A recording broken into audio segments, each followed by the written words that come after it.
Okay, good afternoon. Welcome back from lunch for some of you. I am going to call this meeting to order of the American Lobster Board, and I'm going to turn it over to Tony for some housekeeping.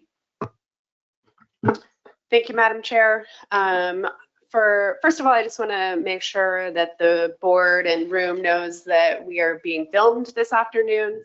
And then also for the commissioners that are online, we have Scott Corotolo-Wageman, John Maniscalco, and Mike Penny, and I apologize if I have missed anybody else. Thank you, Tony. Yeah, if everybody could take their conversations outside of this room, that would be very helpful. Thank you. All right, with that, we'll get rolling on the first agenda item this morning or this afternoon, which is the approval of the agenda. Are there any changes to the agenda? John Clark, go ahead. Thank you, Madam Chair. Just wanted to add under other business, the issue about the timing of the season opening for LCMA 5, that there was a letter in the materials from Sunny Gwynn about that. Thank you. Okay, we will add that to the official agenda. Any other changes? Okay, we will move forward with the agenda as amended. The next is approval of proceedings from the August 2025 meeting. Does anyone have any changes or edits they need to bring forth from those proceedings? Seeing none, we'll consider the proceedings approved. The next item on the agenda is public comment for items that are not on the agenda. Is there anyone in the room or online who would like to make a public comment on an item that we will not be discussing today on our agenda? Yes, in the back. Come right up to the public mic. State your name and affiliation, please. Thank you very much, Madam Chair. My name is Sonny Gwynn. I'm the owner and operator of the Fishing Vessel Scaly Lake. I've been feeding people for almost 50 years. And I wrote the letter for changing of seasons. And I just want to touch base with y'all to hopefully we can get these seasons changed to help out our fishing time. Excuse me. We'd like to change it from March 9th to March 24th. And if everybody has read the letter in the briefing book that we sent out, that's in your briefing book, excuse me. Anyway, I'd like to get it on the agenda and hopefully we can get the season changed. So thank you. Thank you, Sunny. We have added that to the official agenda today. Is there any other public comment that is about something not on the agenda? All right, seeing no other public comment, we're going to move on to considering the 2025 American Lobster Benchmark Stock Assessment. And we'll start with a presentation of the stock assessment report by Tracy Pugh. All right, thank you. Can everybody hear me okay? Hopefully this is coming through. Perfect, thank you. So this is a little bit long. It's actually kind of difficult to condense the giant stock assessment into a presentation, so bear with me. And I will go through some of these sections a little bit more quickly than others, but if you have questions, we can always come back and take a closer look at some of the screens. So we've made no changes to the stock definitions for this assessment, so we are continuing with the Gulf of Maine Georges Bank as a combined stock unit and the Southern New England stock. We do pay attention to the substock dynamics, so some of the results I will show will break down Gulf of Maine and Georges Bank into the substock units. The stock boundaries align with the NOAA fisheries statistical reporting areas, and this is the resolution that we have the landings data and the effort data for, which is why that's the spatial resolution. As you all know, there are 7 lobster conservation management areas, or LCMAs. They're shown in the colors on the map to the right here. These do not align with the stock boundaries or the statistical areas. These areas were defined in the late 1990s. With the intention being to try to account for some of the localized industry dynamics. But the stock assessment itself focuses and operates on the stock units and the NOAA fisheries stat areas. So with each of these stock assessments, we do a fairly comprehensive review of the recent literature to make sure that we are up to date on recent research. So the entire section 2 has been updated to incorporate recent literature. A couple of highlights with this. There were some minor updates to the size of 50% maturity for both stocks. For the Gulf of Maine Georges Bank combined stock, this results in a 86.2 millimeter size of 50% maturity. That is roughly just a little bit over 3 3/8 of an inch carapace length. For Southern New England, the size of 50% maturity is 78.9 millimeters, which is approximately 3 1/8 of an inch carapace length. We did some comprehensive work on growth with this assessment, thanks to some external researchers, Dr. Nesledge and Dr. Wilberg. Most of that work is presented in Appendix 1 of the document. For the base case, what this means is that we have some updates to the molt increment data that go into the growth matrix.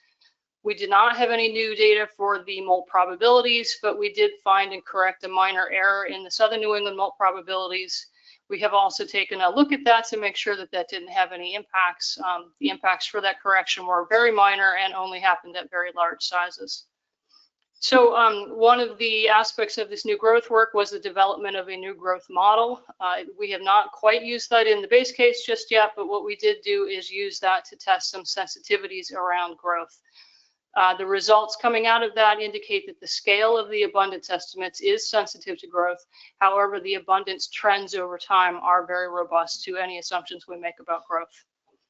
For natural mortality, the biggest change we made in that is how we deal with Southern New England natural mortality. You can see the graph in the upper right of the screen here is an illustration of this. So essentially the baseline natural mortality started out at 0.15. And then we bumped this up in 1998 to 0.285. In the past assessment, it stayed at that higher level, but for this assessment, what we've done is ramp that down over time back to the 0.015 baseline. The rationale behind this being that we think that the remaining stock in Southern New England has sort of redistributed itself into deeper waters offshore, which is exposing them less to the inshore environment where the temperature conditions have been particularly detrimental.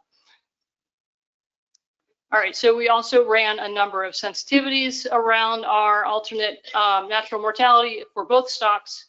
And again, the trends over time are robust to the assumptions that we make around natural mortality. For the environment and productivity, again, this is something that we've paid a lot of attention to, particularly over the last couple of assessments. When in terms of the temperature, we are seeing a continued divergent trends in the thermal conditions being experienced by each of the stocks. For the Gulf of Maine, particularly the inshore portion, we're seeing improving temperature conditions that are conducive to growth and settlement. However, in the Southern New England stock, particularly inshore, again, we are seeing decreases in the thermal suitability.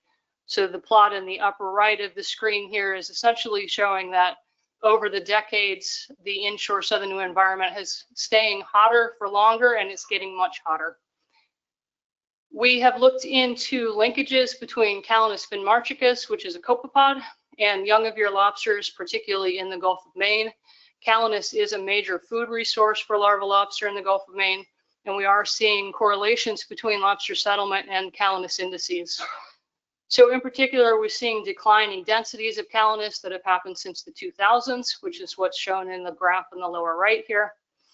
The other thing we're looking into is that we're starting to see a mismatch in the seasonal timing, so that Calanus and the larval lobsters are not overlapping in time and space like they have in previous years. So essentially, the larvae are not there at the same time as their food resource. So ultimately, what we're seeing with the Gulf of Maine is some conflict in between these environmental conditions, where we have thermal conditions that are good for growth and good for settlement, but we have these issues with larval survival that are coming from these issues with their food resources. All right, I'm going to switch and spend a couple minutes talking about landings. This graphic shows landing status by state going back to the 1950s. We do not have the resolution in the data to break it up by substock going back that far, but this does provide a little bit of a historical context when you look at it by state back to 1950. So the top row, Maine, New Hampshire, Massachusetts. The middle row is Rhode Island, Connecticut, New York, and the bottom graph is New Jersey South combined. And just note that the y-axis on all of these graphs differ. For the top 3 states that are fishing predominantly in the Gulf of Maine, you can see they show a very similar increase in landings over time, and particularly in the Maine graphic, you can see the recent downturn in landings. For the 3 middle graphs and then the New Jersey South graph, you can see that they increased over time and peaked in the late 1990s, followed by the dramatic declines. These states are all focused primarily on the Southern New England stock. And for New Jersey, we can actually see a little bit of a peak in the late 70s, followed by another one, probably the late 80s, early 90s, and then the declines over time. So we look just at the assessment time frame. That is from 1982 through 2003. And now we can partition the landings by substock. So the black line is the Gulf of Maine stock, the gray line is Southern New England, and the dashed line is the Georges Bank stock. As you can see, most of the US landings are coming from the Gulf of Maine substock. This is particularly coming from the inshore statistical areas in the Gulf of Maine. In particular, statistical area 512, which is mid-coast Maine, has become increasingly more dominant through the 2000s, such that in recent years, it's seeing almost 50% of the catch from the entire Gulf of Maine is coming from that one statistical area. We are seeing some spatial shifts to the east in the Georges Bank substock area. So the Georges Bank landings have been shifting more towards statistical area 562 in recent years. We are seeing some declines in area 521, which is the inshore Georges Bank outer Cape Cod area. And just a note on the timing of when the increase in landings has happened in Georges Bank, we're seeing that particularly in the summer and the fall seasons. Overall, Southern New England landings are at record lows. And if we take and break apart the Southern New England landings by inshore and offshore, this graph is the dotted line is the inshore statistical areas, the solid line is the offshore ones. And you can see that the dramatic increase and then decline happened in those inshore areas. So the inshore areas have been kind of stable and low since about 2012 through current. However, the offshore area, which was a little bit stable from 2002 through about 2015, the recent decade offshore, we have seen declining landings. All right, so this is new for this assessment. We had some external assistance from the University of Maine socioeconomics group with Dr. Stoll and Dr. Burnham working on this. The top graph here is looking at the active licenses for each of our substocks. And you can see that active participation has declined in all of these substocks. The Gulf of Maine was looking at about a 30% decline. Georges Bank is looking at about a 57% decline. And for Southern New England, we're looking at about an 86% decline from around 1990 to current. The bottom portion of the screen is essentially showing you the proportion of landings that each active permit holder is seeing. So the take-home message here is that the remaining permit holders are increasing their catch share. So they're seeing an increase in the amount of landings that they're catching. Disproportional increase of the share is lower in the Gulf of Maine. So for the Gulf of Maine, it's about a 44% increase. Georges Bank, we're seeing about 134% increase. And in Southern New England, those remaining are seeing about a 600+ increase in the landings per permit holder. The analysts noted that these changes have some implications for access, equity, and the fleet resilience. All right, talk a little bit about the assessment model. So as you all probably know, we use a length-based model for the stock assessment Lobster. It operates on quarterly time steps. The data that we provide to the model include life history characteristics such as growth, natural mortality, and maturity. We provide commercial catch information, which is the weight of the catch, the size structure, and the sex ratio of the catch. For survey data, we have both bottom trawl data and ventless trap surveys, and these survey data are providing abundance trends, the length and sex of the survey catch, and then we have this temperature-based catchability covariates that go along with these surveys. Commercial selectivity is provided, and this essentially is gear retention information, so what size of lobsters are retained by the commercial fishing gear, and then the discards from the biosampling. So the state agencies and the CFRF study fleet data describe information on the discard of sublegals, of egg-bearing females, and of V-notch females. We provide a number of recruit covariates, and the note here is that the terminal year for status determination is 2023. We do use some preliminary 2024 data to help anchor the terminal year estimates, but the status determination will be based on a terminal year of 2023. So the assessment model outputs include some diagnostics, which look at goodness of fit, and then also an analysis that was recommended from the 2020 peer review. It's called a jitter analysis. So these essentially tell us things about how good a job the model is doing. The model outputs an estimate of annual recruitment, and this is to the model size bins of 53+. There's also estimates of abundance and spawning stock biomass. There's a population size composition, And importantly, the model estimates reference abundance, which is all lobsters that are 78 millimeters and above, and an estimate of effective exploitation. So we also look at a number of what we call model-free indicators, and these are essentially more straightforward, just data. We use these as sort of a series of common sense indicators, with the idea being to corroborate the model results and provide additional information on stock health. The focus here is on trends. So similar to the model, we're looking at change over time. This analysis is very similar to a traffic light approach, where we have essentially positive, neutral, and negative for most of these indicators. We've switched over with these to using a graphical presentation, and you guys will be familiar with this presentation. It's the same type of a graph as what we've been providing in the annual data updates. And the focus here is, if you look at the individual symbols in any of these graphics, the black triangle is a negative or a bad status. The open circle is a positive or a good status, and the gray square is a neutral status. The time series that we use to evaluate these is essentially 1982 through 2018, and then the more recent 5 years, 2019 through 2023. The average of that is what we use to describe the status. And these are evaluated at the substock level. All right, we'll go through some results for Gulf of Maine Georges Bank. I'm going to go through the model results first, and then talk about a couple of the model-free indicators. So the graphics here, upper left is the reference abundance, and the bottom left is recruitment. In both of these graphs, the solid black line is the sexes combined. The dark gray is the females, and the light gray is the males. And then the bottom right graph is the female spawning stock biomass. So you can see from these that we have an increasing abundance since around 1990 to a peak in 2018. Since that peak, we've seen declines of about 34% to levels that are similar to those that we saw around 2010 or so. Spawning stock biomass has followed a very similar trajectory, and the recruits are also showing a similar pattern over time. With the recruits, you do note that there is a little bit more interannual variation, and the recruits did peak a couple years earlier, around about 2016. For effective exploitation, again, the black line here is combined sexes, the light gray is males, the dark gray is females. Effective exploitation is essentially catch divided by reference abundance. And you can see here that exploitation has generally been higher for males than for females. This is due to the extra protections that females receive from harvest. Exploitation declined after the highs in the late 1980s, after the implementation of some increased minimum legal sizes. Exploitation has been relatively stable around the interannual variation since about 2000. And I say stable, and you look at this graph and it looks very jagged, but it's because we've zoomed in extensively on the y-axis.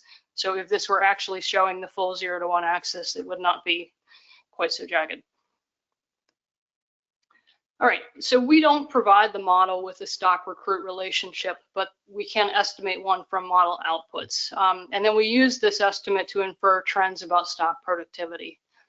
So what you're looking at here is essentially an estimate of the stock productivity over time, and the recruitment years on the x-axis there. What it's showing here is that we've seen an overall increase in the productivity of the Gulf of Maine Georges Bank stock since the 1980s. Essentially what that means is we're getting higher level of recruits per spawning stock biomass than we previously saw. We do have some recent declines in this productivity from the peak. So the peak was around recruit year of 2015, which essentially would have resulted from spawning stock biomass in about 2015. So there's a 5-year lag in this. And as you can see from the graph, the dashed lines around the solid line represent uncertainty in this, and they're quite broad at the end of this. So we do have a fair amount of uncertainty around the future trajectory of productivity. All right, for some of the model-free indicators, I've just grabbed a couple of pieces of these abundance indicators. For the full suite of the abundance indicators, please look at section 5 figures in the assessment document. What's shown here are spawning stock biomass and recruits for the fall surveys. The top would be the Maine, New Hampshire survey. The middle ones are for Massachusetts, and the bottom ones are the federal survey. And in general, what the abundance indicators for the Gulf of Maine substock are showing is declines from the peaks. So you can see these declines most clearly if you look at the Maine, New Hampshire survey, and the status of these has changed. So in the previous assessment, a lot of these were positive, or all of them were positive, but especially in the Maine, New Hampshire survey, we have seen declines down into either the neutral status or for some of them into a negative status. And again, check out the full suite of graphs in the document. For the YOI, or Young of Year settlement in the Gulf of Maine, these are the diver-based surveys. And if you look at these, essentially generally what we're seeing is lows in the late 1990s that increased to a period of highs during the 2000s. That was then followed by some low periods in the mid to late 2010s. We have seen improvements in these in the most recent years. So essentially the status for these is now neutral. That has improved from the 2020 stock assessment, where the 513 West and area 514 were negative in the previous assessment. So this is a good thing. We've seen some improvements here. For the Georges Bank substock, again, I'm just taking one of the abundance indicators as an example here. This is spawning stock biomass. The survey out there is just the federal survey, and so I'm showing spring and fall here. And in general, the abundance indicators for the Georges Bank substock are mostly positive. We switch over to relative exploitation indicators for the Gulf of Maine substock. Again, the surveys are at the top row is Maine, New Hampshire, the middle is Massachusetts, the bottom is the federal survey. Spring is on the left, fall is on the right. What you can see here is from the Massachusetts and the Science Center surveys, relative exploitation remains relatively low, and it has a positive status. For the Maine, New Hampshire relative exploitation, we have seen increases in recent years into the negative status. This is a new one for this assessment. It's recruit dependency. The idea here is describing the percentage of the marketable catch that is essentially 1 molt away from minimum legal size. These data are from the commercial sea sampling data, and the graphic arrangement here is at the top is Maine 511, Maine 512. The middle row is Maine 513 and New Hampshire 513, and the bottom is Massachusetts 514. So what we see with this is a consistent and high dependence on new recruits, particularly in the southern Gulf of Maine. So the bottom three graphs, Maine 513, New Hampshire 513, and Mass 514 are particularly high. We have noted some declines in the New Hampshire and the Massachusetts indices here in recent years. Maine 512, which is your upper right graph here, has increased over time. So they've become more recruit dependent over time. And Maine 511, which is the upper left graph, is the least recruit dependent area in the Gulf of Maine substock. The status for all of these is negative except for Maine 511, which is a neutral status.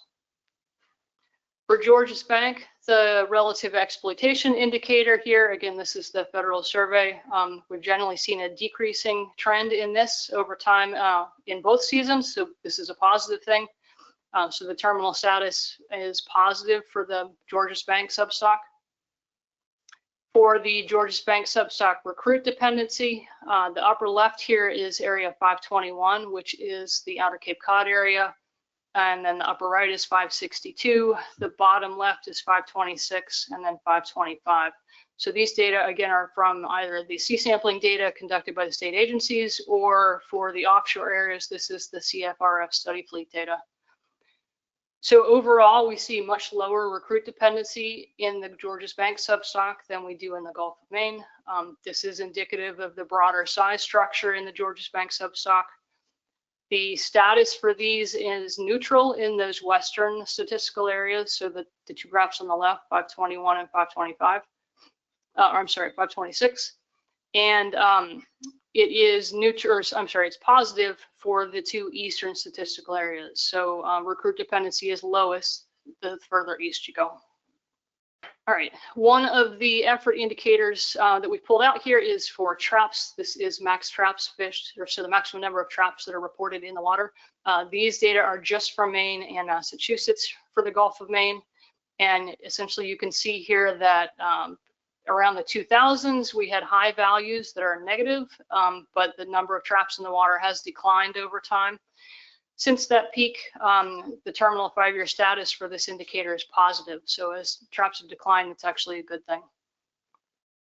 For Georges Bank, that effort indicator, this is just using Massachusetts data because of the long time series. And while New Hampshire and Rhode Island both have active vessels in the Georges Bank substock, their time series is a little bit shorter, and we have some confidentiality issues with those data.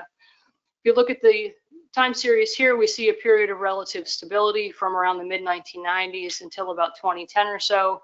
And then we've seen an increase in the number of traps fished in recent years. So that increase has changed this into a negative status. All right, for Southern New England, again, I'm going to do the model results first and then some of the indicators.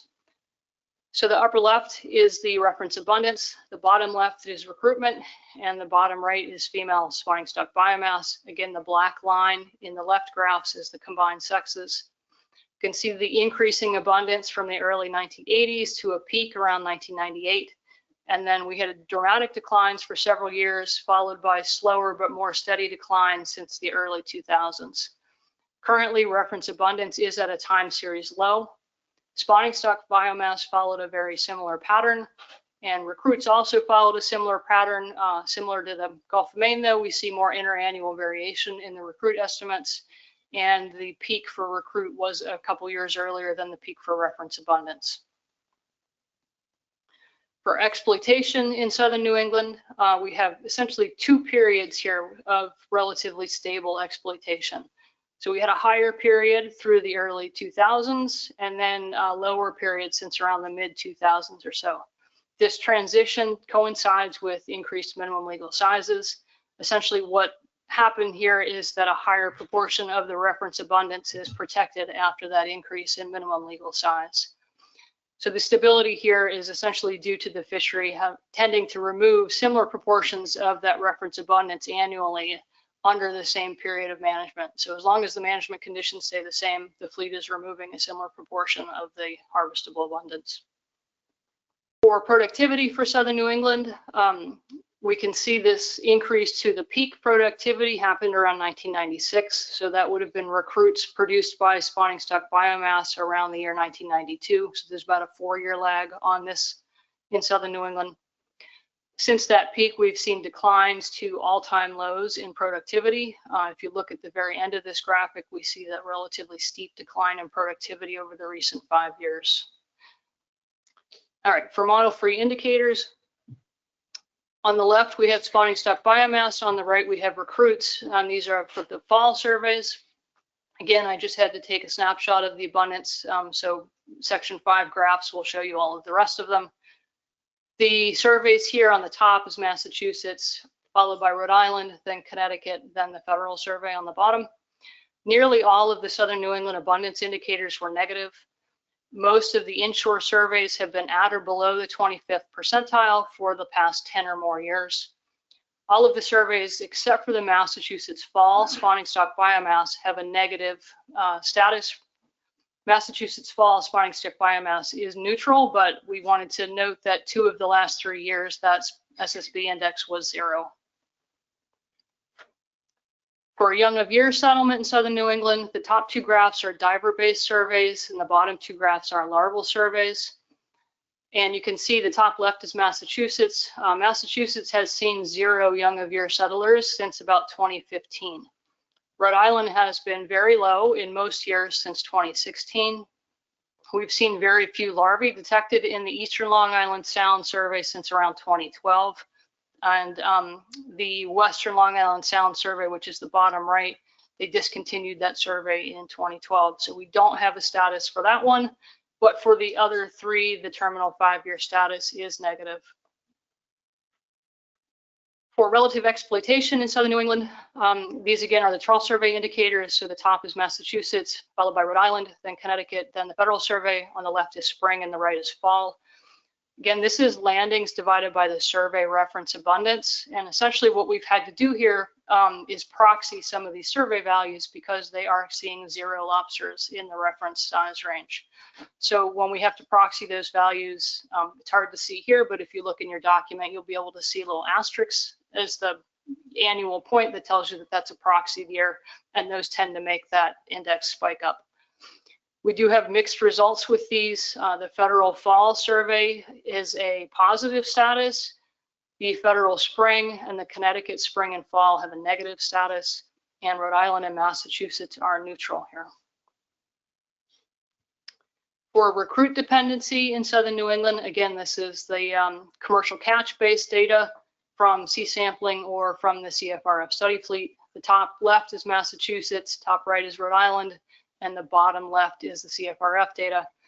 We again see very high dependence on new recruits. This is somewhat lower in recent years in the Massachusetts and CFRF data sets, so we've seen a little bit of decline here. But the status for all of these is negative. So inshore is very recruit dependent. For the TRAPS data, again, this is a partial data set. This is using data from Massachusetts, Connecticut, and New York. You can see the TRAPS fished have declined dramatically since their peak in the late 1990s. They are now at all-time lows, which is a good thing for TRAPS. So the status here is positive.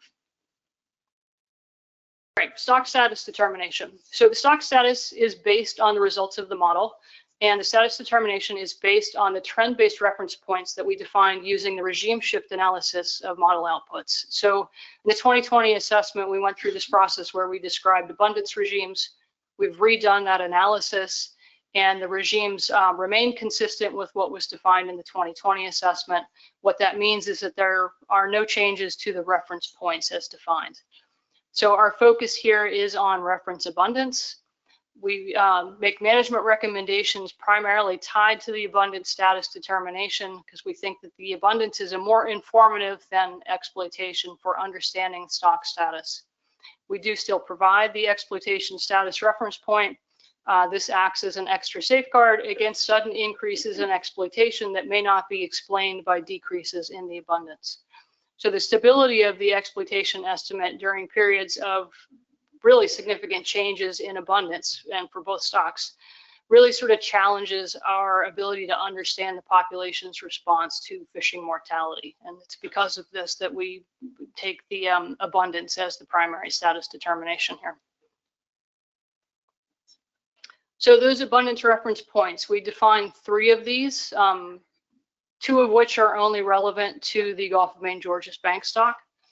The fishery industry target, which is the highest level, is the 25th percentile of the high abundance regime. The recommended action, if we were to fall below this target, is that post-assessment economic analyses be conducted to provide robust advice on appropriate action to stabilize the fishery and minimize economic harm. The abundance limit, again, just for the Georges Bank Gulf of Maine combined stock, is the median of the moderate abundance regime, and falling below this indicates concerns that the stock's ability to replenish itself is diminished and will worsen if no action is taken. The stock is considered depleted if the 3-year average reference abundance falls below the limit. If this happens, the SAS recommends management action be taken to halt the decline in abundance. And then the abundance threshold, which is put forward for both stocks, is the average of the 3 highest abundance years during the low abundance regime. This is significant concern about the stock's ability to replenish itself and that there is potential for stock collapse. The stock is considered significantly depleted if the 3-year average reference abundance is below this threshold. And the recommended advice would be significant management action to halt the decline of abundance and increase reproductive capacity and recruitment to the stock, for example, a moratorium. The exploitation reference points that we put forward, there's 2 of these. The first is the target. This is the 25th percentile of exploitation estimates during the current abundance regime. Fishing mortality is favorable if the 3-year average of exploitation is at or below the target.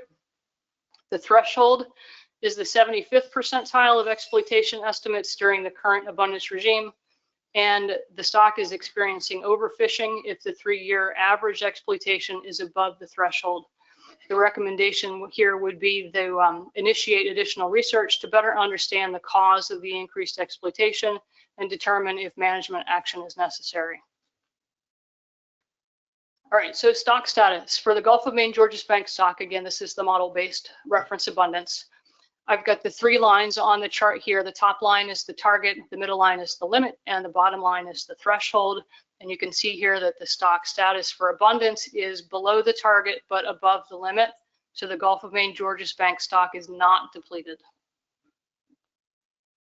For exploitation, we've added some smoothers onto this graphic to try to help visualize things. The red line is just a running 3-year average. The blue line is a low S smoother that includes confidence intervals around it. So that's the gray shading that you see here. The exploitation is above the threshold, but just barely. So technically overfishing is occurring in the Gulf of Maine Georges Bank stock. Some considerations that the SAS would like to put forth for this stock. Eastern Maine has seen more dramatic changes and is likely driving the increase and subsequent decline in survey abundance and landings over the past 15 years. The inshore fishery is heavily recruit dependent. This leaves the fishery and the stock vulnerable to a downturn in recruitment. This also means that the resource is experiencing growth overfishing. The stable exploitation over time shows the fishery is very efficient at removing the harvestable component of the resource, again demonstrating recruit dependency. This is an important metric to continue to monitor, but we feel it may not be the best way to assess the impact of fishing on the stock. Continued monitoring of the larval dynamics and settlement success is critical, as is monitoring the suspected environmental drivers to these processes. And the SAS particularly wanted to highlight or emphasize that while environment likely has a large influence on survival of larvae and settlers, fishing and management actions impact adult biomass and thus the resulting larval production. Stock status for Southern New England, unfortunately, there's no surprises here. Abundance is well below the threshold. This stock is significantly depleted. And the SAS wanted to make a note that the Southern New England stock determination has been significantly depleted in every assessment since 2006. For exploitation, the same smoothers are shown here on this graphic. Exploitation is below the target, so technically overfishing is not occurring in Southern New England. Some considerations for the Southern New England stock. The inshore landings have stabilized over the last decade at very low levels, but offshore landings have declined consistently since around 2015 after experiencing a period of relative stability. So the New England landings are at a new time series low. We now have limited ability to track settlement, with surveys being either discontinued or the environmental changes taking place in those surveyed areas has essentially resulted in non-suitable thermal habitat. It is unclear, but it seems unlikely that settlement in non-traditional nursery habitat, such as deep water, is going to be sufficient to provide recruitment to the stock. Productivity in the stock is severely compromised, and environmental conditions inshore have continued to worsen. The reproductive success from existing spawning stock biomass appears to be insufficient to sustain a stable population at current exploitation levels. So like all models, there is some uncertainty in the results and thus in the resulting stock status determination. The way the SAS is characterizing uncertainty for this assessment is by using the results of the sensitivity analyses. So the graphics here, the gold bars around the means, are essentially showing you the level of uncertainty around our annual estimates. For the Gulf of Maine Georges Bank stock, we ran 21 different sensitivity runs. All of these runs were robust to the trends. So for the abundance results, all of them were below the target and above the limit, same as the base case results. For the exploitation, 11 of the runs were above the threshold, indicating overfishing, same as the base case. 10 of them were between the threshold and the target, suggesting that overfishing was not occurring. For Southern New England, there were 38 different sensitivity runs. Again, all of the results were robust to the trends. For abundance, the results were all below the threshold.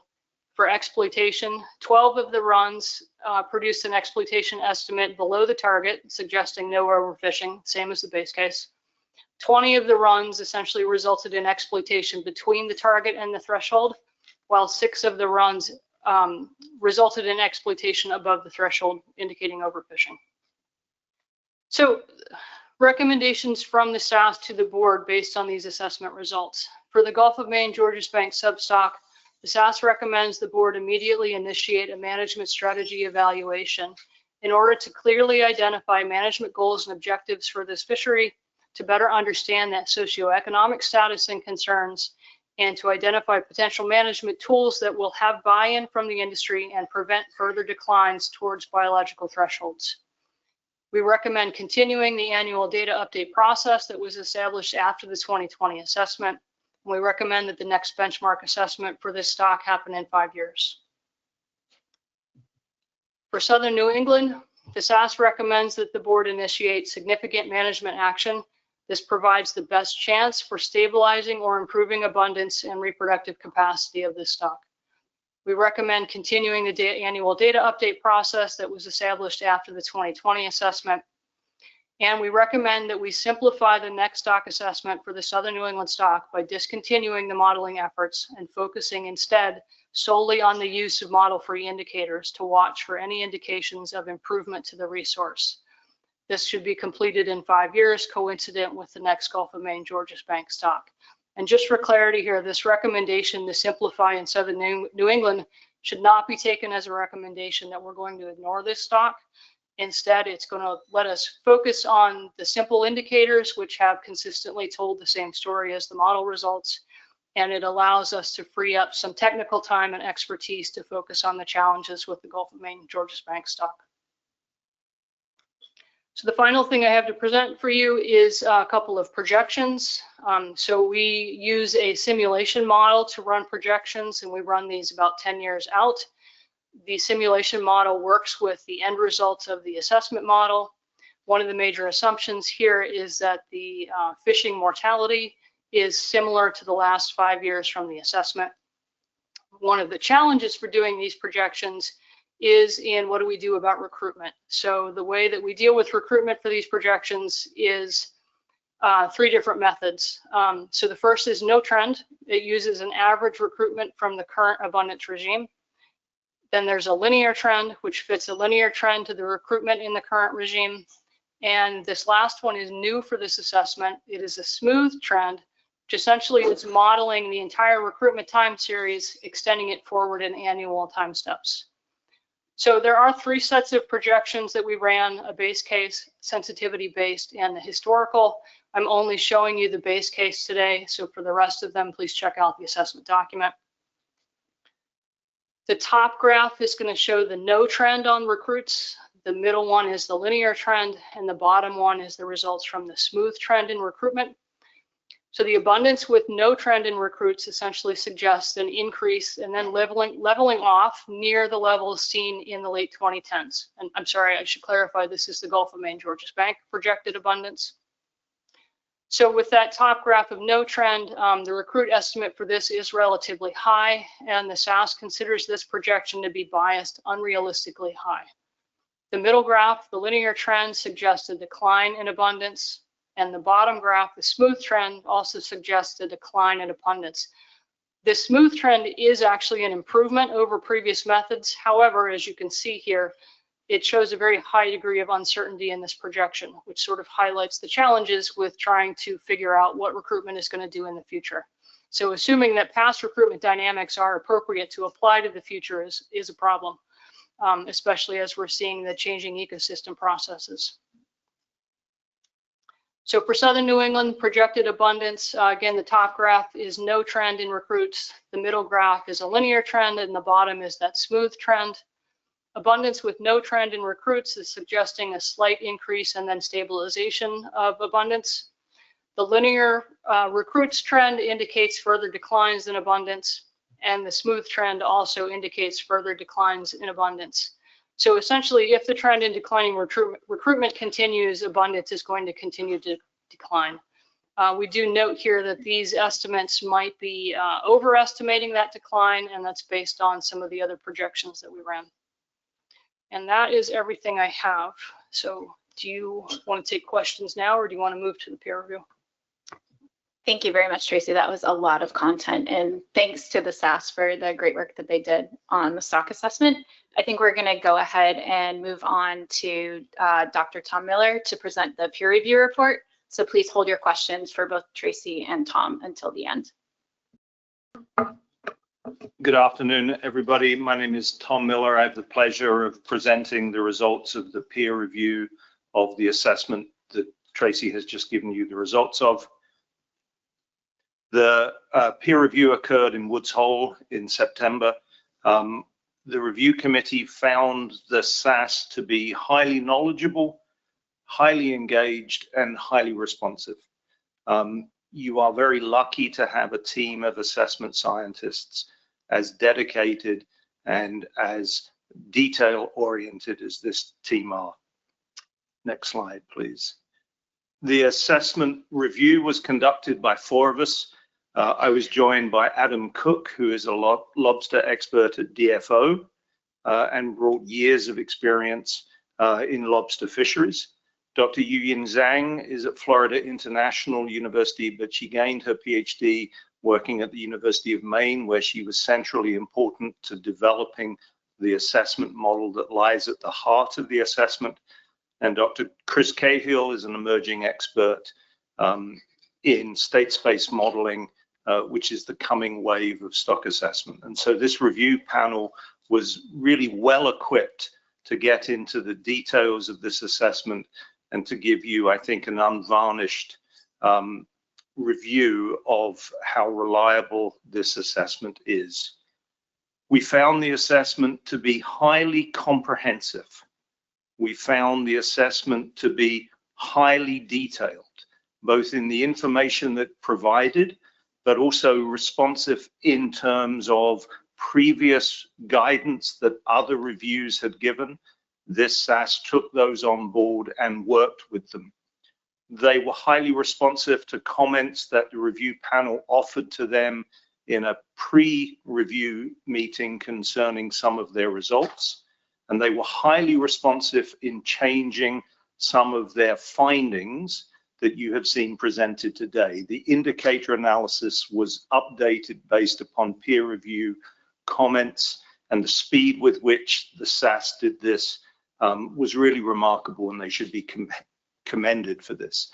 This was a process in which the assessment and the peer review worked as it should have done. It was a team effort, and you have a better assessment as a result of it. We want to highlight the intense focus on environmental effects. There was a deeper analysis of environmental effects in this lobster assessment than almost any other assessment we have seen. So deep, in fact, that the assessment team, or the review team rather, became concerned that too much emphasis was being placed on the environment as the explanatory factor behind the changes that you've seen. And I think we would feel that the assessment presentation you've just seen has been toned down somewhat in response to those comments. We also congratulate the SAS on the incorporation of the social science research that Tracy highlighted in her presentation, which is a reminder that in fisheries management, we manage the people, not the stocks. And that research really helps us understand how management action is changing the structure and characteristics of the fishery itself. I'm going to now run through the particular terms of reference with some of the conclusions and some of the recommendations, and I'll close by offering some thoughts for the board and your deliberations. Next slide, please. We felt that the SAS first of all, we felt that this assessment represents the best scientific information available for management. We felt that the SAS evaluated all of the data that was available to them at great depth. We noted a considerable improvement in the quality of the catch and effort data over the last quarter century. We noted significant advances in the way those data were handled prior to the modeling and in the modeling. And we also noted the importance of specific surveys such as the ventless trap survey. The review panel also noticed, as all of you will know, that discarding is a prominent feature in the lobster fishery. The idea of throwing back undersized lobsters or V-notch lobsters is a characteristic of this fishery People should be congratulated on those efforts. But it does mean that discard mortality may require additional considerations in the future. And given, excuse me, given the importance we assigned to the ventless trap survey, that the review team strongly encourages resources be made available to continue the ventless trap survey in all regions. The assessment model is highly sophisticated and highly complicated. You heard in the presentation that the SAS used a non-standard approach to modeling mortality, something that the review panel quizzed them on at length. Our concern is not necessarily with the form of the mortality, of the natural mortality that is imposed, but the consequences of that natural mortality schedule.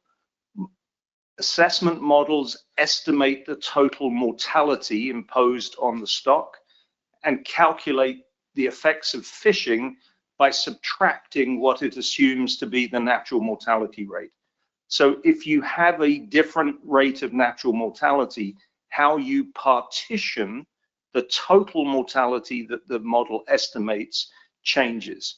And as I said, we express some concerns about the effects of the assumptions on natural mortality on the understanding of fishing mortality. We noted significant advancements in the improvement of the way growth was handled in the model. We also enjoyed greatly the presentation of the alternative growth model that Tracy mentioned, developed by colleagues of mine. That offers hope in the future to integrate the growth modeling into the assessment model. At the moment, growth is modeled outside of the assessment and used in the assessment as another data stream, as input parameters. This new approach allows the opportunity to estimate the growth parameters directly in the assessment model. The challenge is that the new growth model, shown in green on the figure, yields significantly slower growth rates than the existing growth model, shown in red, and appears to be at odds with the estimates of growth of known age lobsters, shown as the blue points on the figure. So there is still work to be done on the new model, but the advantages it has of being able to have its parameters estimated in the assessment mean that we encourage further development of the model. We enjoyed all of the discussion on the environmental drivers of lobster and their life history. And as I said, we expressed some concern of an overly detailed focus on the environment as the explanation of patterns. We also noted that this existing stock assessment model, originally developed by the University of Maine, is getting a little long in the tooth. And there are some signs in the diagnostics of the model that it may not be performing as well as it once did, and that it may be overly complex at the moment. And we also therefore strongly recommend the continued development of a new assessment model that the SAS provided a preliminary presentation to us at the review meeting. Next slide, please. And I think I've said all my recommendations at the same time. Next slide, please. Climatic drivers, as I've said before, this assessment really dug into the effects of climatic drivers. And the review panel certainly acknowledged that climate is affecting the dynamics of lobsters. We were also intrigued by the paradigm shift, or the regime shift paradigm, which is used in this assessment and which Tracy has already discussed. But we caution that overemphasizing environmental drivers risks underemphasizing the important role that the fishery does have. One of the concerns we had of the regime shift approach, in the immortal words of Joni Mitchell, is that you don't know what you've got till it's gone. and it adds a delay into management that you cannot tell the current status of the fishery until you've defined the regime. And it takes several years after a regime shift has occurred to tell you that you're in the new regime. And so we express concerns over that point. Next slide, please.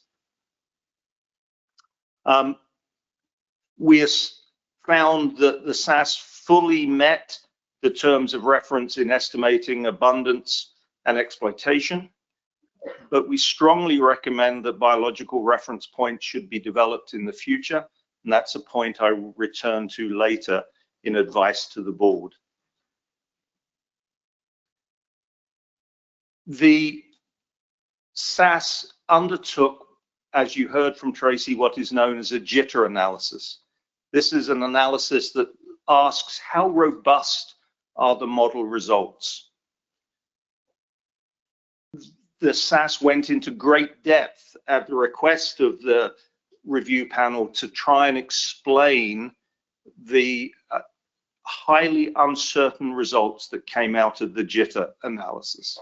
And we congratulate them for the work they did between our first meeting and the assessment review meeting itself. We encourage them to continue that work.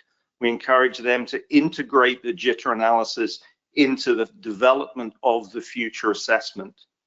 And we also encourage that to help understand that uncertainty, future assessments should be prepared to bring forward and evaluate multiple models. Next slide, please. The assessment team also did an outstanding job on understanding the model diagnostics, including its sensitivity and its retrospective analysis. There were no significant issues raised with the sensitivity of the model, and there were no significant worrisome patterns in the retrospective. Next slide, please. The indicator analysis was comprehensive. The indicator analysis, we also applauded the decision of the SAS not to use time series shorter than 10 years in duration. And as I've already mentioned, the SAS has already updated the interpretation of the indicator analysis based upon recommendations we made at the review panel, and we thank the SAS for the responsiveness of their work. Next slide, please. We agree that the reference points were calculated appropriately based on existing definitions, and the stock status that Tracy defined for you in her presentation was also appropriate. We come back to this recommendation that we should be working towards reference points that include biological productivities rather than being the somewhat ad hoc indicator approach that is currently in use. Next slide, please. We support all of the research recommendations made by the SAS, and we add 3 specific recommendations moving forward. We returned again to this issue of biological reference points, making the strong recommendation that they be calculated in the future. We strongly recommend that work should continue to try and include the new growth model into the assessment so that it becomes a single integrated assessment model. And we encourage the extension of estimates of natural mortality rate to smaller size lobsters that will be required if this integrated assessment model is completed. Next slide, please. We support the proposed timing of the next assessment in 5 years. We recommend that interim assessments for both stocks be continued. And we strongly support the development of a management strategy evaluation for lobsters that could be conducted at a range of scales and still remain useful. At the smallest scale, it could be something that the SAS used just to evaluate alternative modeling options. At a slightly broader scale, it could include members of the management board to explore alternative management options under consideration. And at its most comprehensive and perhaps most useful, it would include all stakeholders, including both fishers who are engaged in the fishery, people in communities that rely on the fishery, and other interested parties. There is a trade-off in cost and time for these different options, but the review panel think all three are strongly worthy of consideration. Next slide, please. So, in conclusion, the advice to the board from the review panel. We strongly recommend that you consider this the best scientific information available as a foundation for you to make management decisions. We agree that environmental change has had a large influence on the decline of lobsters in southern New England, but that should not be interpreted as evidence that has no effect on the stock, nor should it diminish the obligation to manage the fisheries that remain. Two of us on the review panel lived and worked in Canada during the decline of northern cod. We are intimately familiar with the social consequences of the collapse of northern cod in Canada and the upheaval that it created in society. In the run-up to the collapse of northern cod catches were hyper stable. They didn't change very much over time. There were strong differences in the harvests in different regions of the range of northern cod. The offshore fleet in cod saw no change until cod collapsed.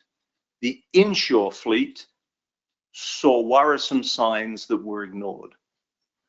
There was also the belief that environmental factors were driving change.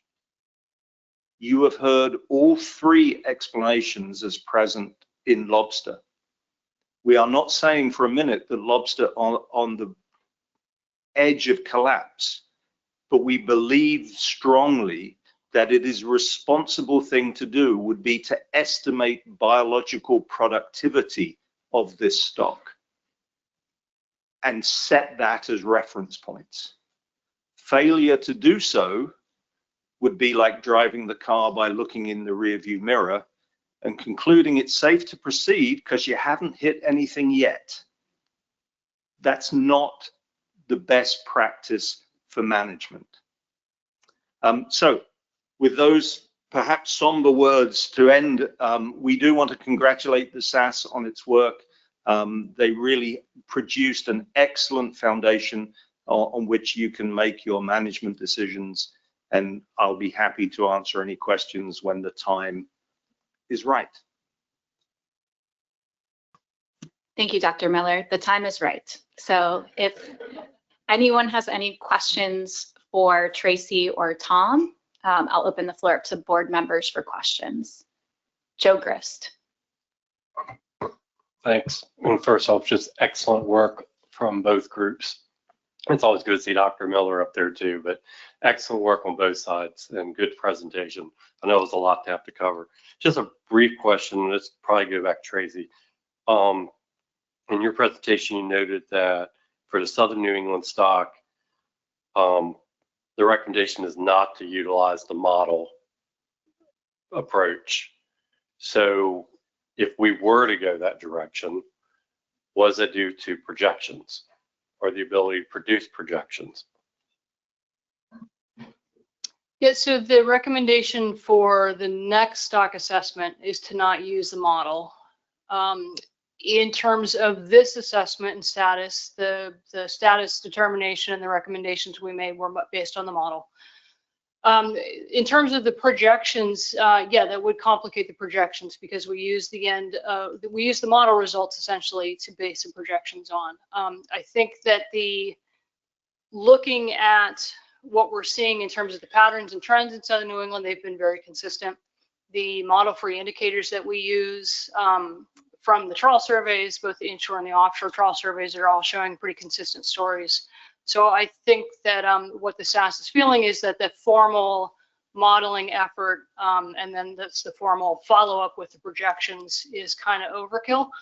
That we're seeing clear patterns and clear pieces of information from those indicators by themselves. The challenge with the projections, like I highlighted for the Gulf of Maine in particular, is making the assumption that conditions are going to continue. The Gulf of Maine, we've seen changing conditions, and as I mentioned, we've seen a little bit of conflict in those conditions where the temperatures are conducive to growth and conducive to settlement, but we've got that issue with the larval food sources. In southern New England, we're seeing relatively consistent stories in terms of the conditions affecting the stock. So we don't have anything coming through to give us an indication that recruitment trends are going to change. We don't really have that conflict in those the drivers that drive recruitment for southern New England. So I think that we're not super concerned about our lack of ability to do formal projections for that stock. We think that the information content in the existing indicators is enough to keep an eye on that stock. Now, if something starts coming through in either the thermal, the temperature indicators, the stress indicators, which I haven't shown but are in the document, or in any of those surveys, you know, then we revisit that recommendation. I think that that's always going to be on the table, is if we see some indication of change or some positive signs for southern New England, then we bring that back. Steve Train. Thank you, Chair. Dr. Miller, Dr. Pugh, either one of you could maybe answer this, but and anyone around this table can tell you for the last 4 years, I've been saying there's a problem and we needed to do something. But it sounds like in that presentation, if we use the old simplified model of overfishing, draw a bullseye in the middle, you want to be somewhere near the center. Right now, we're somewhere near the center and we're on the good side of it on one. And that's the one I've understood easily for years. So my question is, yes, I think we have to do something, but does it have to be now? It sounds like we have time to maybe figure out a little bit more. So I'm assuming you're talking about Gulf of Maine, Georges Bank? Yes, sorry. Yeah, no worries. Yeah, so the stock is not depleted. So the abundance is the one that we tie the sort of the stronger management advice around. But at the same time, we have seen that decline. It is kind of a rapid decline from that peak. So, you know, one might think that we're in between the target and the limit now, right? Is that the middle one? Sorry, I get the limit and the threshold mixed up sometimes. We're in between the target and the limit right now, which is reasonably decent place to be. So you know, now is the time to start having the conversations about what are our tools? How do we stay there? And I think that that's where the management strategy recommendation that we're making comes into play here, is the process there in discussing with the fleet, discussing with the policymakers. What are our tools? What are our goals here? What do we want this to look like, and how do we get there? I don't disagree with anything Tracy just said, but I will add two things to it. The reference points that you're talking about are not based upon biological yield. They're based upon guidelines of the availability of lobsters and the idea that there is going to be something like 30 to 40% of them harvest each year. So our recommendation is that you work to develop reference points that are based upon the biological potential.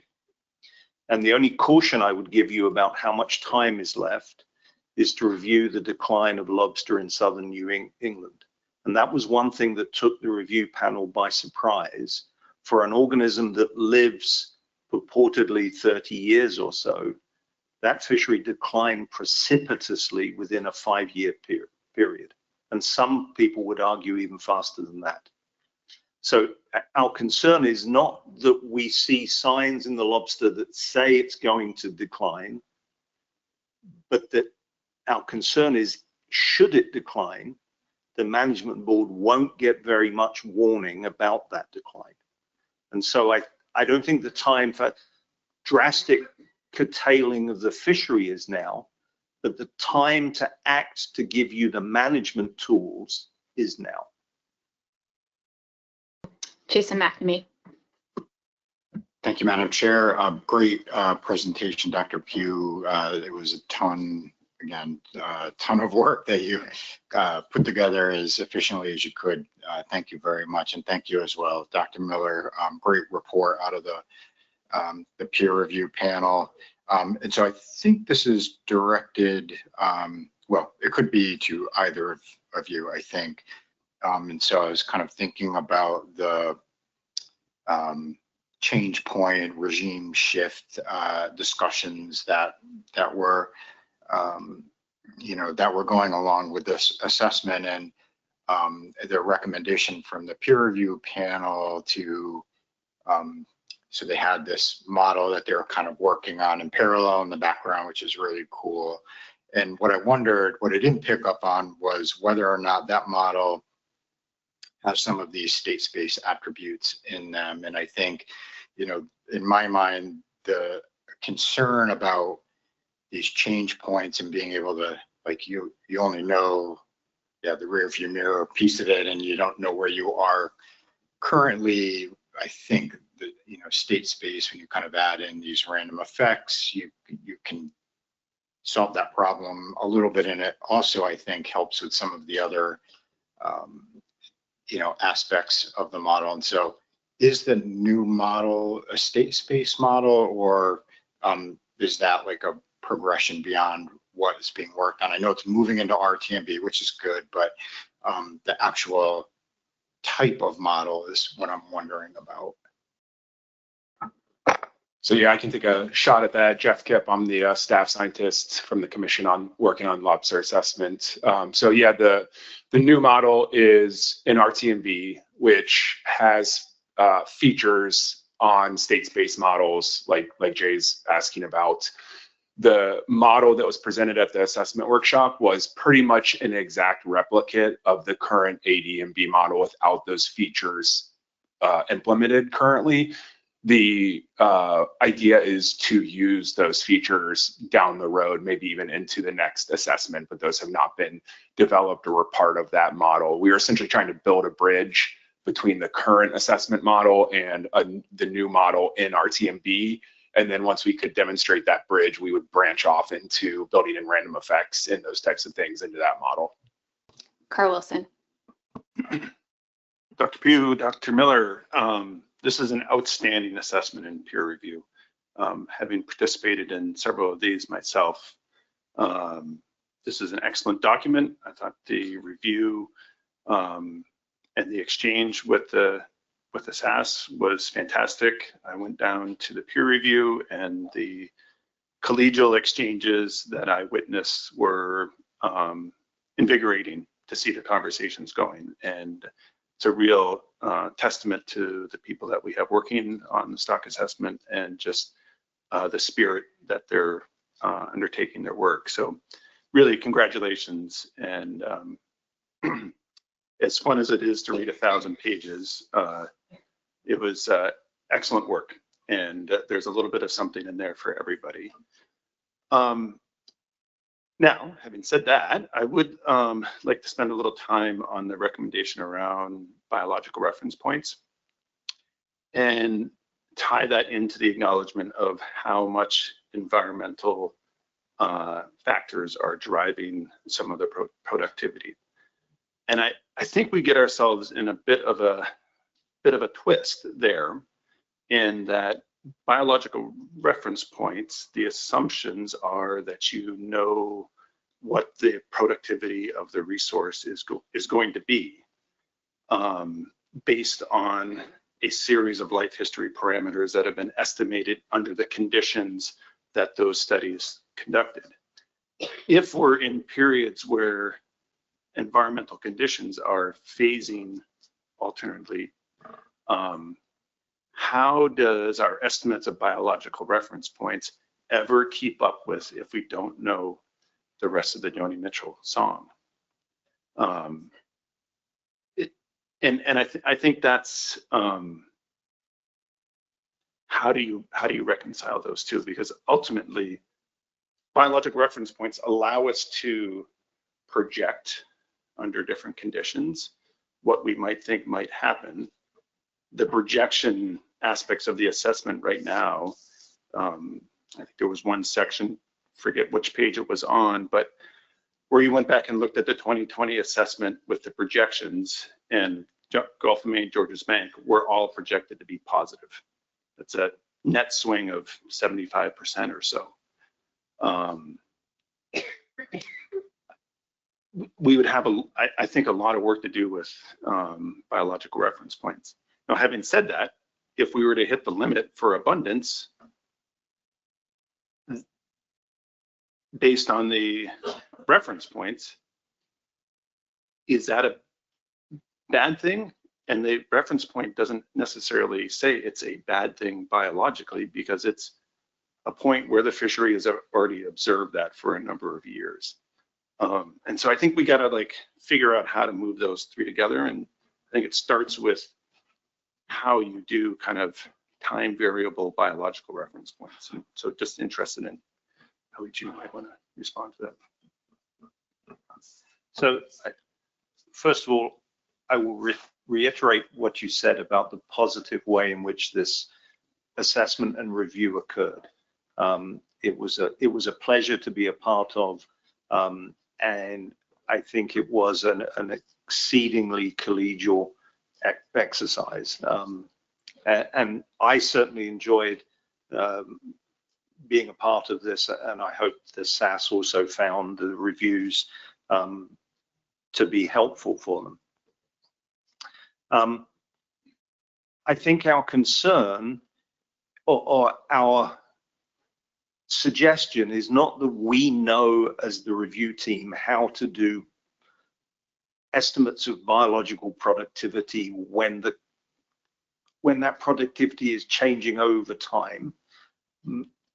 A common assumption in fisheries science to date has been that conditions are static, that things return to an equilibrium condition.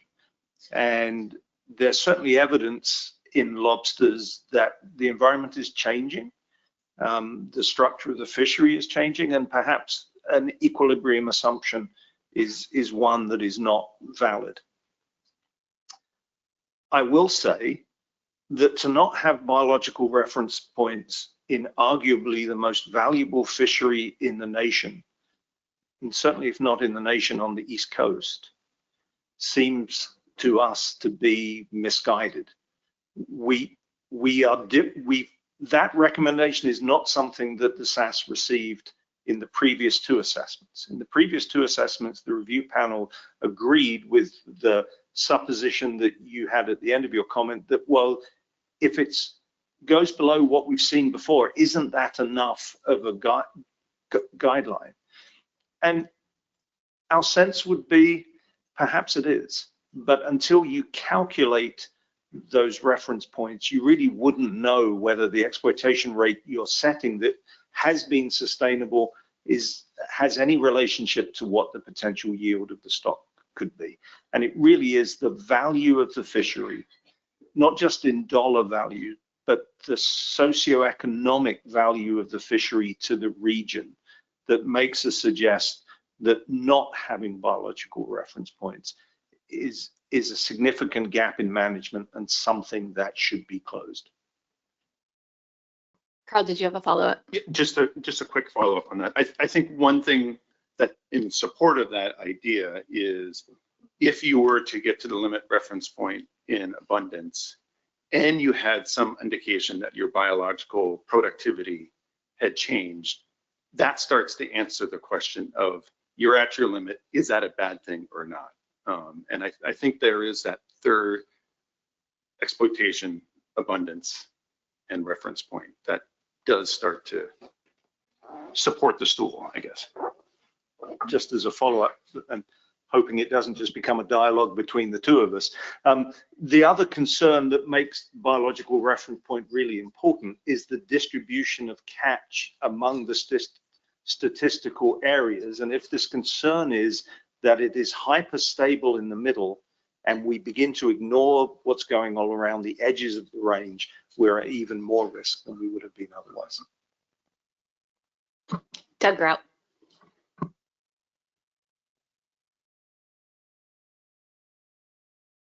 Yeah, thank you.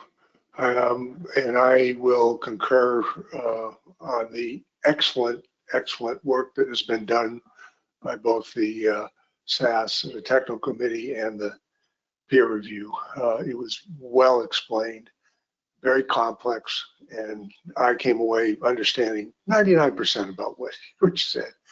My question for you, based on this recommendation coming out of the peer review of estimating biological reference points, this is a question for either Tracy or Jeff. Do you see any difficulties in developing biological reference points for lobsters, either because of their life history characteristics or any of the information we have here? Do you see any problems with coming up with one if you were given enough time?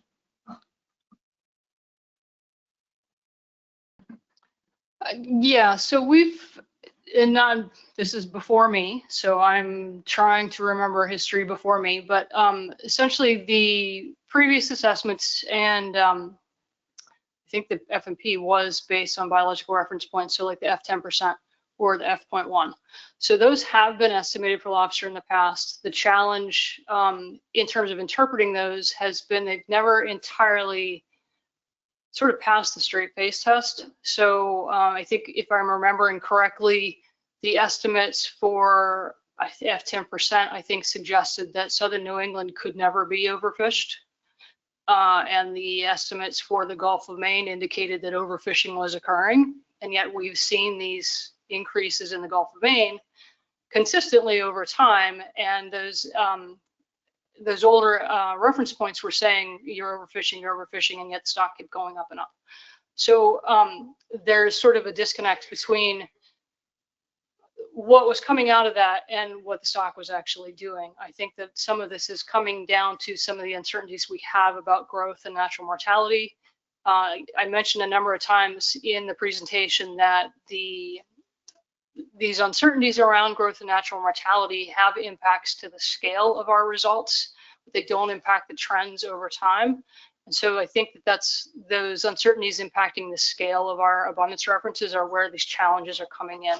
And I'm going to do a little phone a friend here and ask if Jeff can weigh in a little further here. Yeah, I would emphasize the concerns with the scale of the estimates out of the assessment model, the jitter diagnostic that was discussed as not providing the favorable results that we're looking for really indicated that the uncertainty around the scale of estimates is considerably large. But really at the end of the day, when we look at trends, we are very confident in the trends that are estimated here.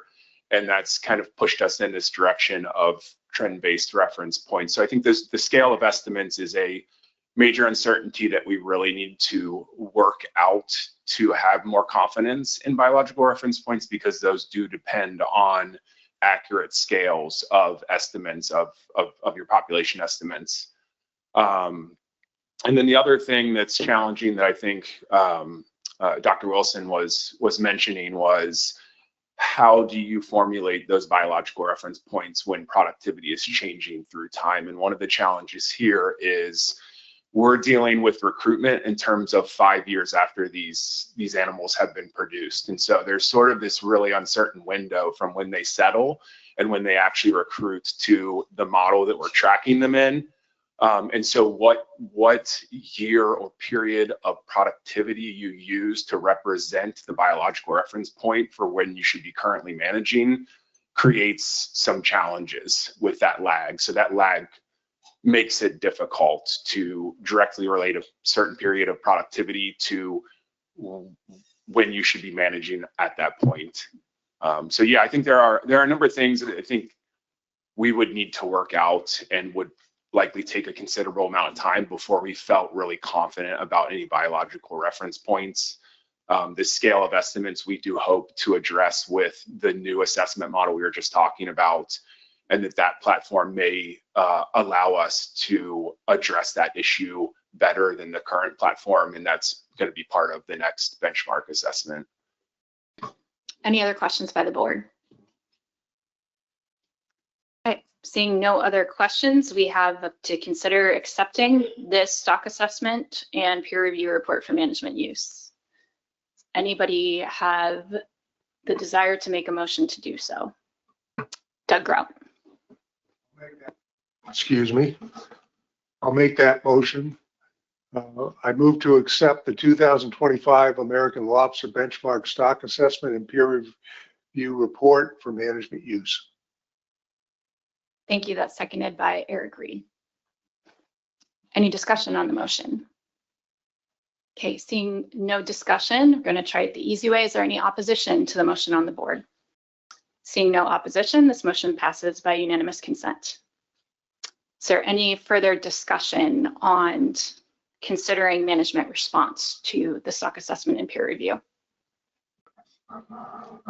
Yeah, I think this discussion or potential motion would be around, acknowledging that the Gulf of Maine Georges Bank stock has gone down by about 30% in this assessment period, and knowing that this board, certainly prior to my arrival here, has been receiving annual updates from the TC for survey indices.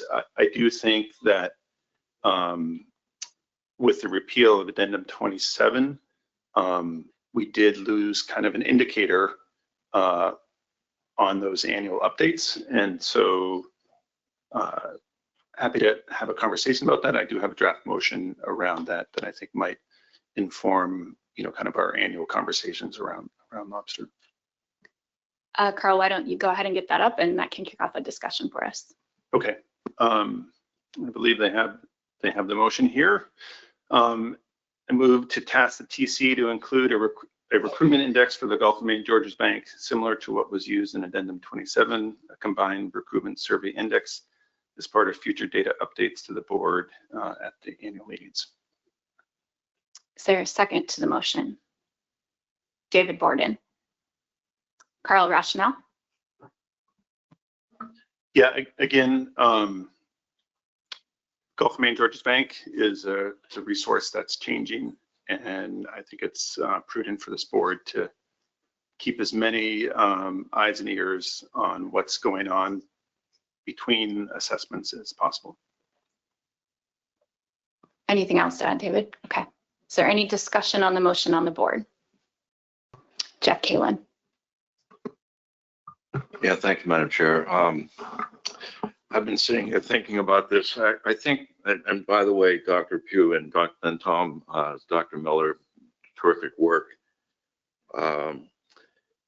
So when we repealed Framework 27 and set aside the potential for gauge increases, at least for now, I noticed in your report on Dr. Pugh, you had a slide that showed an increase in the stock around the time that the last gauge increases were implemented.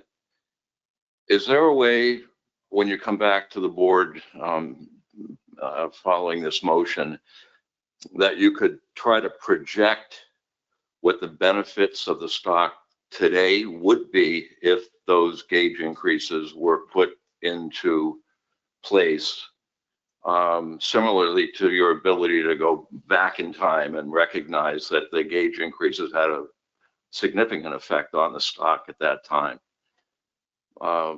That's my question, and what's been going on in the back of my mind since I've been sitting here listening to this.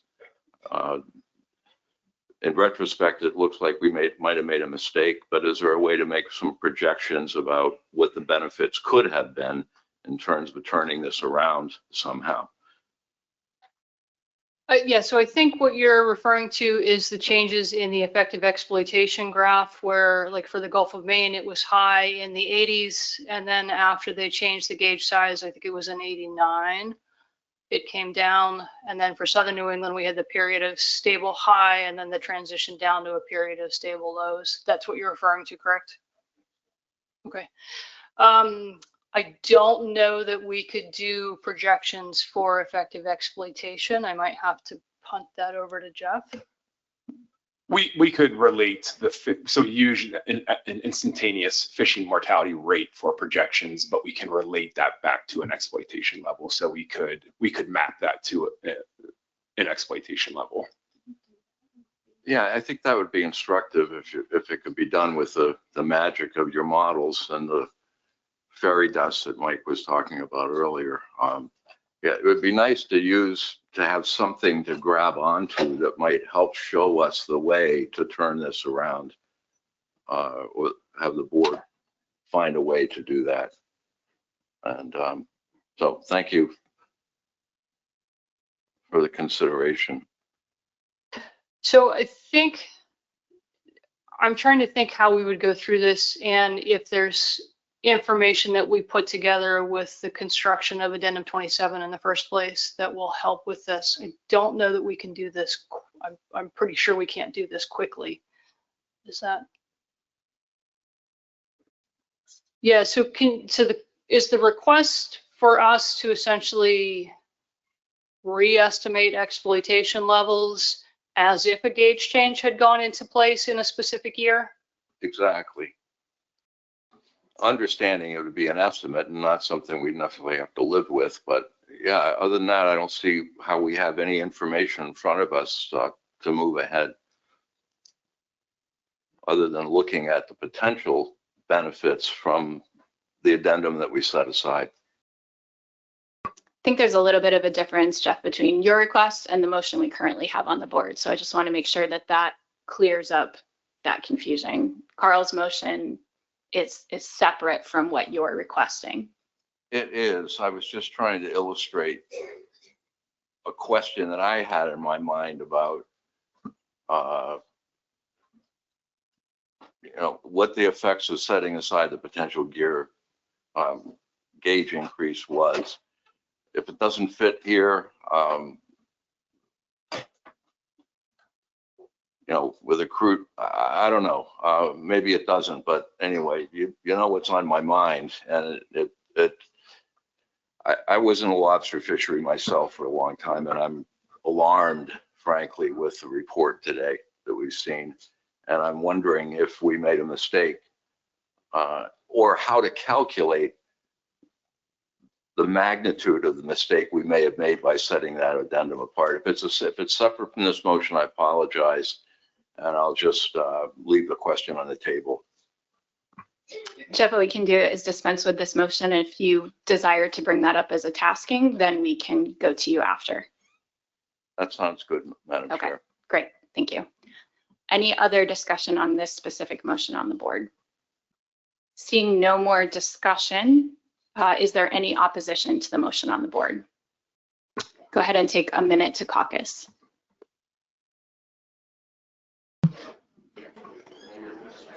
Does anyone need more time? Are we ready?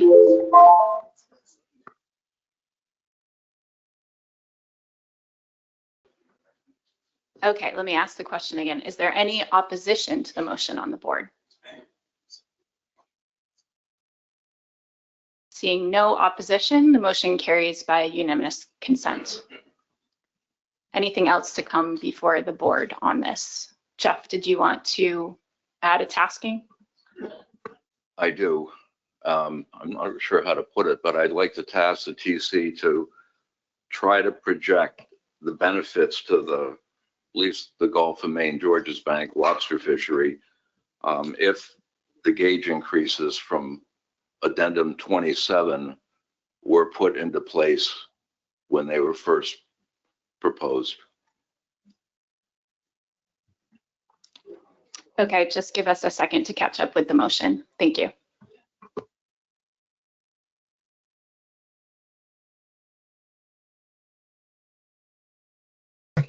Jeff, if this is what your intent was, do you mind reading this into the record, please? Sure. I move to task the TC to project the benefits to the Gulf of Maine, Georges Bank fishery because it's one, you're looking at it as one unit, right? So it should say Georges Bank, Gulf of Maine, or Gulf of Maine, Georges Bank. If the gauge increases from Addendum 27 were put into place as originally scheduled. Okay, is there a second to the motion on the board? Bill Hyatt. Any further rationale? I'm looking for a signal that could give us a path forward and try to anticipate what the magnitude of the changes would be to see a turnaround in these stocks. You know, maybe that gauge increase wasn't big enough. I don't know if you can put this together. I would be impressed, but it's begging the question. I think that we set these aside, and now we're moving ahead with a management strategy evaluation. And if I'm thinking of the herring management strategy evaluation, which was a disaster, frankly, for the herring industry. So I'm not a big fan of MSEs, and that's an awful lot. You know, you don't have to record all of this, but yeah, where do we go from here? And the only clue that I can think of is to take a look at what we set aside and didn't do in terms of projecting what the benefits to the stock would have been. Is that being clear enough, Madam Chair? Yeah, I think Jeff Kipp has a clarifying question. Yeah, I just wanted to clarify. You mentioned you wanted to see the changes in exploitation, but I think what you want to see is the changes in abundance. If we changed the gauge size, what would the projected stock abundance be? Is that the interest? Yes. Okay, yeah, so we can do those projections. There will still be the same caveats around those as the current projections that we provided in the assessment report. One big thing is there is no stock recruit relationship, so you don't get any kind of return on improvements in abundance that trickle through a stock recruit relationship. But we can include the caveats around those with these projections to consider. But yes, we can do what you're asking for. Yeah, good. Thank you, Jeff. I appreciate that. So just to follow up, you know, we think that this is something that we can do. Just so to set sort of expectations, this is not something that we can do by February. This will require work from our federal partners on the TC, and they have not been to work in 3 weeks. So we don't know what the future of that is. We don't know how long it's going to take them to either get back or get caught up. So this is definitely not a task that we can accomplish by February. Yeah, understood. We're hung up in a lot of different areas. I understand. I appreciate that, Tracy. Thank you. Okay, are there any other discussion on this before we take a vote on this? Does anyone need to caucus before I call a question? No? Okay. All right, is there any opposition to the motion on the board? Okay, we do have opposition, so we're going to take a roll call vote. A vote. If you are in favor of the motion, please have one member of the delegation raise their hand. Rhode Island, Massachusetts, Connecticut, New Jersey, Virginia, Maryland, Delaware, New Hampshire, NOAA Fisheries, New York. Opposed? Maine. Okay. The motion carries 10-1. Jason. Thank you, Madam Chair. So I'm not sure if this might be a little out of sequence, but we'll just kind of get it out on the table. So I really appreciated the discussion about and the support from both the peer review panel and the stock assessment committee, the support for doing a management strategy evaluation. We talked about this at length a few years back. And so I guess I'm a little concerned to just kind of pop, doing that immediately, like right now, let's start. I would like to see what we worked up. I think there may have even been a white paper that was produced or something akin to that. And so what I'd love to see for February is kind of a resurrection of the materials that we had put together the last time we were talking about management strategy evaluation for Lobster, so that we can review that and then potentially take action in February, just to give us a little time to think about it. So yeah, I don't think I need a motion for that, so just offer as a suggestion. Yeah, I'll check with staff. I don't think you need a motion either, and everyone is agreeing. So that has been noted. Thank you. Any other motions on this topic or discussion points? Okay, seeing no other hands, we'll move on to considering reports from Gulf of Maine states on industry surveys and meetings. So I think we will be going from north to south here, if I recall correctly. Get the first slide up and then I can confirm or deny that. Great. Carl Wilson, go ahead. Okay, so our survey went out late June, early July, was due back at the 1st of August. We sent a survey to all lobster license holders greater than 18 years old and dealers. The questions were supported and crafted by Maine's Lobster Advisory Council and the department at a subcommittee of that Lobster Advisory Council. We really felt this was an opportunity to gauge the opinions on the resource and the fishery directly from the participants. I think everyone was feeling a little bit of what is the true sentiments out there after the Addendum 27 conversations of last winter. In kind of a bit of some survey development trickery, not trickery, but in just ways to get through what would have been a very large lift for the department to send out 4,600 survey. We developed a way that each license holder got a unique paper survey that was coded to their license number. And they also had a unique QR code that they could respond to directly electronically, skipping a scanned paper survey. So we sent it out to 4,697 recipients. We had a 29% response rate.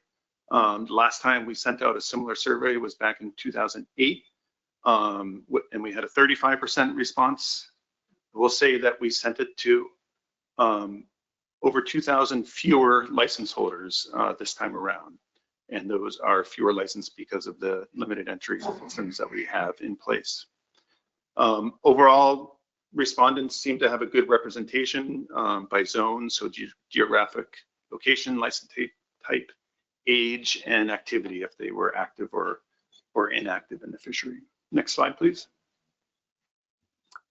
So we asked about the perception of the resource. Very quickly, the respondents came back as saying 63% felt that the resource was stable, 26% decreasing, and 8% increasing. When asked compared to the 5 years ago, lobster and traps are, as far as egg bearing, 58% said they were increasing with 31% no change. Legal lobsters, 49% no change, 36% said it was decreasing. Oversized, 52% no change, 22% increasing. Sublegal, 42% increasing, 36% no change. And V-notch lobsters, 49% of respondents said it was increasing with 34% no change. Next slide, please. Threats to the fishery, and I think this is a theme that you'll hear from all 3 states. These are, I think, very consistent and strong as far as those responding. 91% of respondents were very or somewhat concerned with North Atlantic right whale conservation measures impacting the way they fish. 88% of respondents were very or somewhat concerned about potential ASMSC plan changes. Maybe not the most popular group in the room here. And maintaining the stability of the fleet. Respondents could check off 3 of concerns, and the top concerns were input costs, 85%, again, right whale protection, 70%, 69%, and followed by market uncertainty and crew availability. Concerns around the long-term health of the resource, leading threats were predation at 53%, habitat 48%, lobster distribution changes, water quality down to 30%, and fishing competition 17%. Next. Perceptions of the future. 47% of respondents were very or somewhat optimistic of the future. Nearly 80% of respondents feel current Area 1 management is very or somewhat effective. 22% were neutral, 6% ineffective, and 3% very ineffective. If they were compelled to act, conversations that might be had. Lower trap limits was the highest response, increasing V-notching in this order, seasonal closures, and lobster hatcheries, followed by gauge increases, limited entry change, purchasing of V-notch lobsters, and area closures. There was a strong, we've socialized these results with another round of zone council meetings. There's a strong sense of the need for continued engagement with fishery members at large, lobster zone councils, and hopefully we'll be talking a little bit about engagement with LCMTs. In all zones that we've presented these results, one of their first questions was, what took you 15 years to send out this survey again? And so that's a response that we've definitely heard, and we're thinking about ways that we might be able to increase the frequency of a survey such as this. I'd pass it to the next. Okay, on to the New Hampshire survey. So we asked very similar questions to Maine, although somewhat tweaked for our own local industry. So this was sent to all our commercial lobster license holders and opportunities, as with Maine, to gauge opinions on the resource and the fishery. Our response rate, we were really impressed, and I want to personally thank the Commercial Fishermen's Association for also making sure that their members were encouraged to do the survey and to have their voices heard. That we already had a high response rate, and that drove it up even higher. So thanks for that collaboration with our industry members. So our commercial and limited commercial, which are two limited access, kind of more full-time fishers in our state, had a 51% response rate, which is incredible. And then we also have an open access part-time commercial limited to 100 traps in our state, and that had 17% response rate. Next, please. So perception of the resource, you're going to hear a lot of similar themes in all New England states, which is interesting. So from the commercial and limited commercial group, 63% stable, 13% decreasing, 17% increasing, 7% no opinion. So that was very similar to Maine. Part-time commercial, these are the 100 traps, so a little bit of a different type of fishing. 45% said it was stable, 25% decreasing, 12% increasing, 18% no opinion. Next, please. Perception of the resource, and this was just from our more full-time commercial license holders. So compared to 5 years ago, egg bearing, 68% increasing, 19% no change. Legal, 58% increasing, 20% decreasing. Oversized, 50% increasing, 26% no change. Sublegal lobsters, 57% increasing, 21% no change. V-notch, 63% increasing, 19% no change. So an overall perception of positivity in what was coming into their traps. Next slide, please. These numbers are almost identical to Maine, and you'll find they're also almost identical to Massachusetts, which is very interesting. So 88% of respondents were very or somewhat concerned with North Atlantic right whale conservation measures impacting the way they fish. 88% of respondents were very or somewhat concerned about potential ASMFC plan changes. Next, please. Wanted to throw in a visual just so it wasn't all boring text. So like Maine, individuals were allowed to pick up to 3 different answers in response to this question of what do you feel is the biggest challenge to the long-term health of lobster resource population. Changes in water quality and climate were the majority of license holders, so 76% of respondents selected that. Pollution, 54% selected that. Predation pressures from native and invasive species, 54%. And then you can see from there changes in distribution, disease and pathogens, too much fishing effort in my area, and habitat degradation due to fishing activities. Next, please. It's also very similar results to the State of Maine survey. And considering the future, which of these areas presents the greatest concern for maintaining stability of the fleet? And the highest by a significant margin at 92% of respondents, cost of inputs, followed by right whale protections and market uncertainty as the other kind of top three, along with the others that you see listed on the slide. Next, please.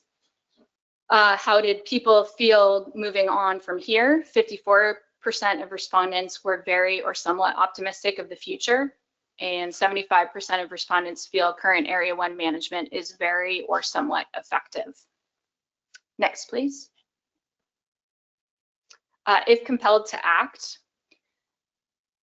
there was some response for increased gauge size on the small end, but very little percent on that. So 1/16 was 19%, 32nd was 19%.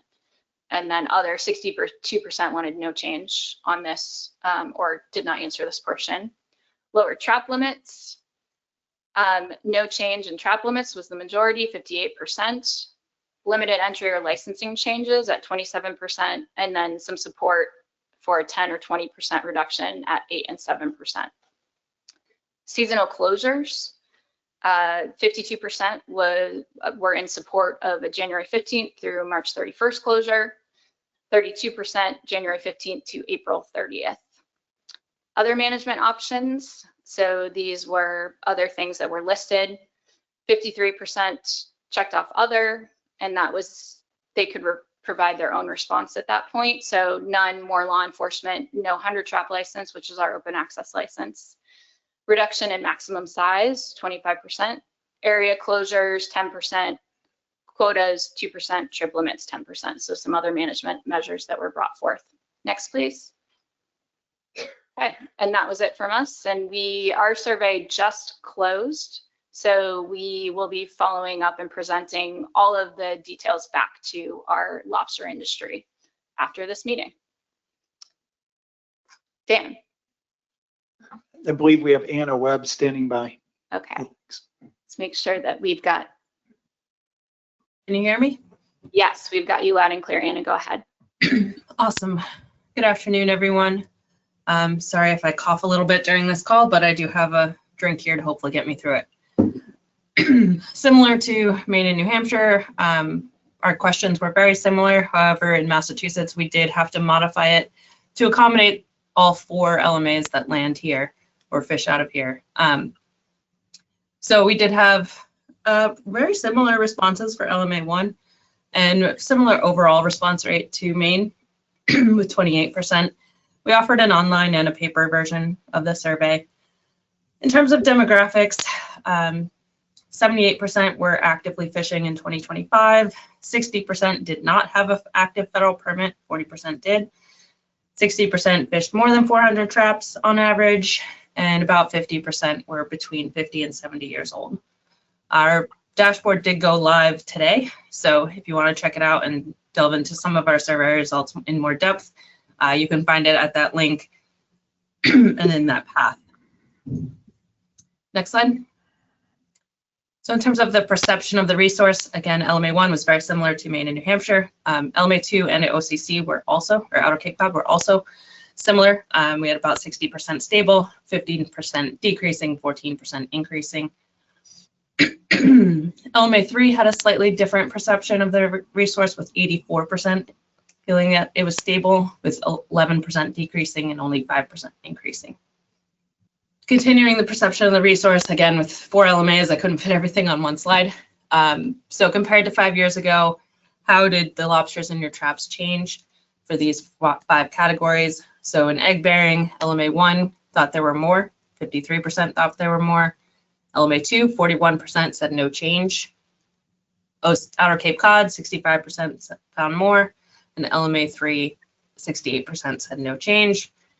In V notches, LMA1 had more, LMA2 had no change. Outer Cape Cod, about 50% said more, and LMA3 was 58% no change. I've only listed the percentages that were over about 20% here, but there's more information in the dashboard. For legal size lobsters, all 4 LMAs indicated, the majority of them indicated no change. Oversized, LMA1, 51% did see more, while the other LMAs saw no change primarily. And then sublegal, LMA1, 2, and 3 had primarily no change, but LMA1 was actually equal percentage, also saw more sublegal lobsters. Outer Cape Cod had 50% more sublegals and 20% less sublegals. Next change. Next slide. So in terms of perception of the threats to the resource, this is a kind of a simplified version on the right where it's all LMAs combined, along with a simplified version of the question that was, or the prompts that were available to the fishers. But in LMA1, again, similar to Maine and New Hampshire, water quality and climate change were the top concern at 55%. That was followed by predation, fishing pressures, pollution, and distribution changes. In LMA2, predation was the highest concern, followed by water quality and climate, then pollution, disease, and fishing pressures. Outer Cape Cod, habitat degradation was the top concern, followed by water quality and climate, and then pollution, predation, and fishing pressures there as well. LMA3, fishing pressures was ranked highest, again, followed by water quality and climate, and then predation and distribution changes. And again, similar to Maine and New Hampshire, 93% of our respondents were very or somewhat concerned with North Atlantic right whale conservation measures, and 87% with potential ASMSC plan changes. Similarly, the greatest concerns for the sustainability of the fleet were input costs and right whale protections, followed by markets. The first two had a a much larger percentage of people selected those. LMA2 did have a higher percentage for spatial conflict over markets. In terms of perception of the future, effectiveness of the current management varied by LMA. LMA1, about 70% were somewhat or very effective, whereas 19% were neutral. LMA2, 56% were very or somewhat effective, and 37% were neutral. Outer Cape Cod, 85% were very or somewhat neutral, and 5%, or sorry, very or somewhat effective, whereas 5% were neutral. LMA3, it was 79% versus 11%. So about half of the respondents were very or somewhat optimistic of the future of the industry, whereas 30% were neutral. And then if required to act in response to the stock assessment, again, responses did vary by LMA. So LMA1 was trap limit reductions or more conservative E-notches. There was some support for increasing the minimum size or decreasing the maximum size. LMA2, trap allocation reductions ranked highest. There was, again, some support for decreasing the maximum size and seasonal area closures and more conservative V-notch regulations. Outer Cape Cod, they were dominated by increasing the minimum size, and more LMA3 was more conservative V-notch. I think that's it, but there might be one more. Nope, that's it. I'll just add that on the dashboard, you can filter by the LMAs, so you can go through all these questions a little more standard by LMA. Thank you, Anna. Does anyone have any questions for any of the 3 states on this Dennis Abbott? Yes, thank you, Madam Chair. Just to be clear, how many 1,200 trap permits do we have in the state of New Hampshire? 29. How many? 29. 29. And we have no 800 trap limits. That's correct, not state license. Just for the record, thank you.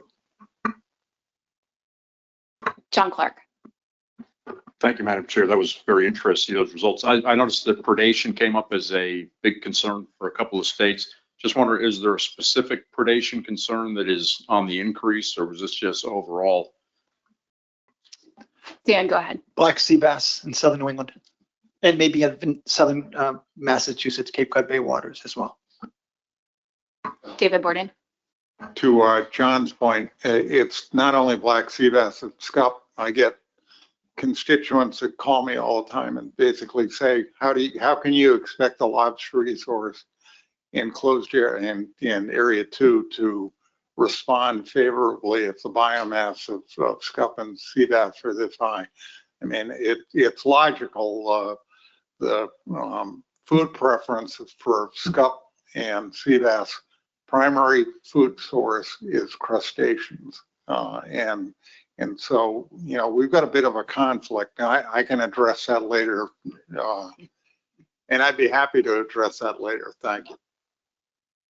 I can speak that we've heard a number of different species listed as concerns over predation in our area. And I don't know if Carl has a similar sentiment. Yeah, we've definitely heard about striped bass. Striped bass.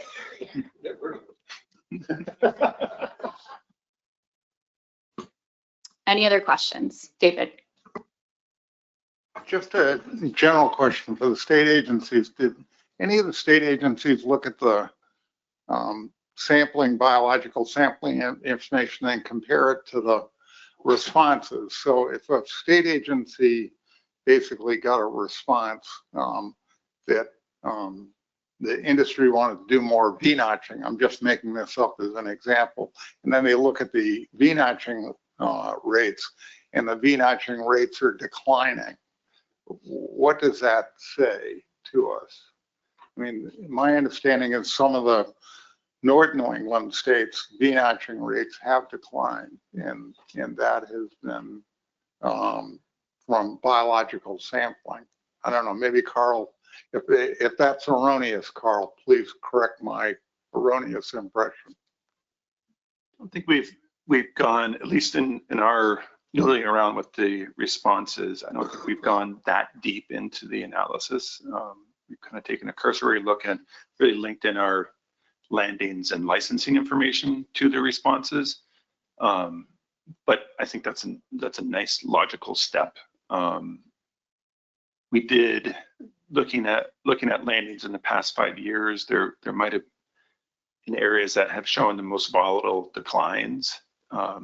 There was a slight tendency that respondents were, indicated decreasing more than stable than in some of the other areas. But I mean, my general feel is this is a remarkable coherence across 3 jurisdictions and the results, and I do think that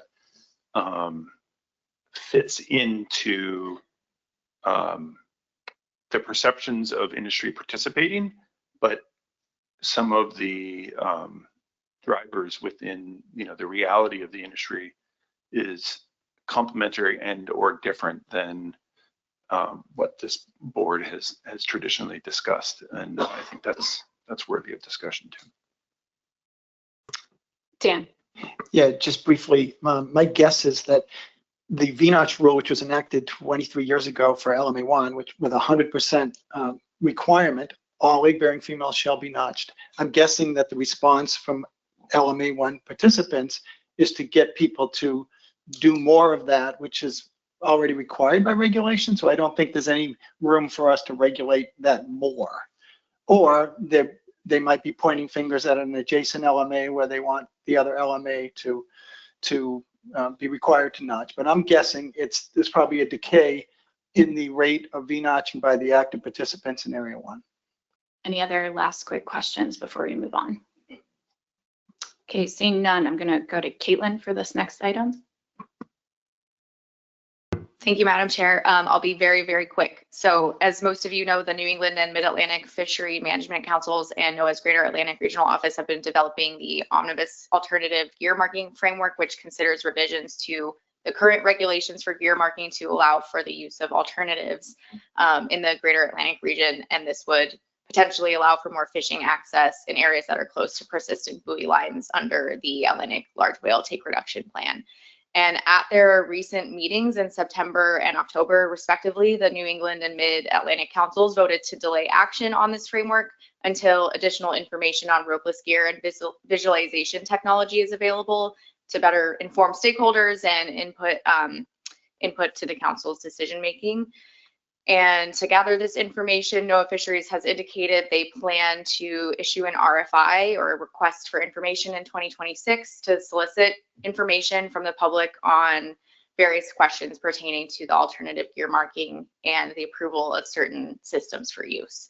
And I think with that, we'll have a quick update from Mike Pentany on that RFI. Yep, thanks, Caitlin. Hopefully everybody can hear me. I wish I was there with you in person, but alas, not to be. So I was going to try to give you a timeline, an idea of the timeline for the request for information.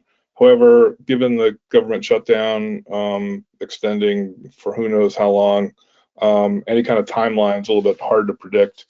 The intention was that we were going to publish something, as Caitlin said, beginning of 2026. List a number of questions, solicit information from all kind of the stakeholders involved, the fishing industry, states, the developers of the technologies, both on the gear side and on the visualization side. Hold that open for at least 90 days to ensure that we spanned, multiple meetings of the councils and the commission. And then we would prepare a report based on the information we received, addressing all of the issues, a lot of which we heard during the public comment on the draft framework.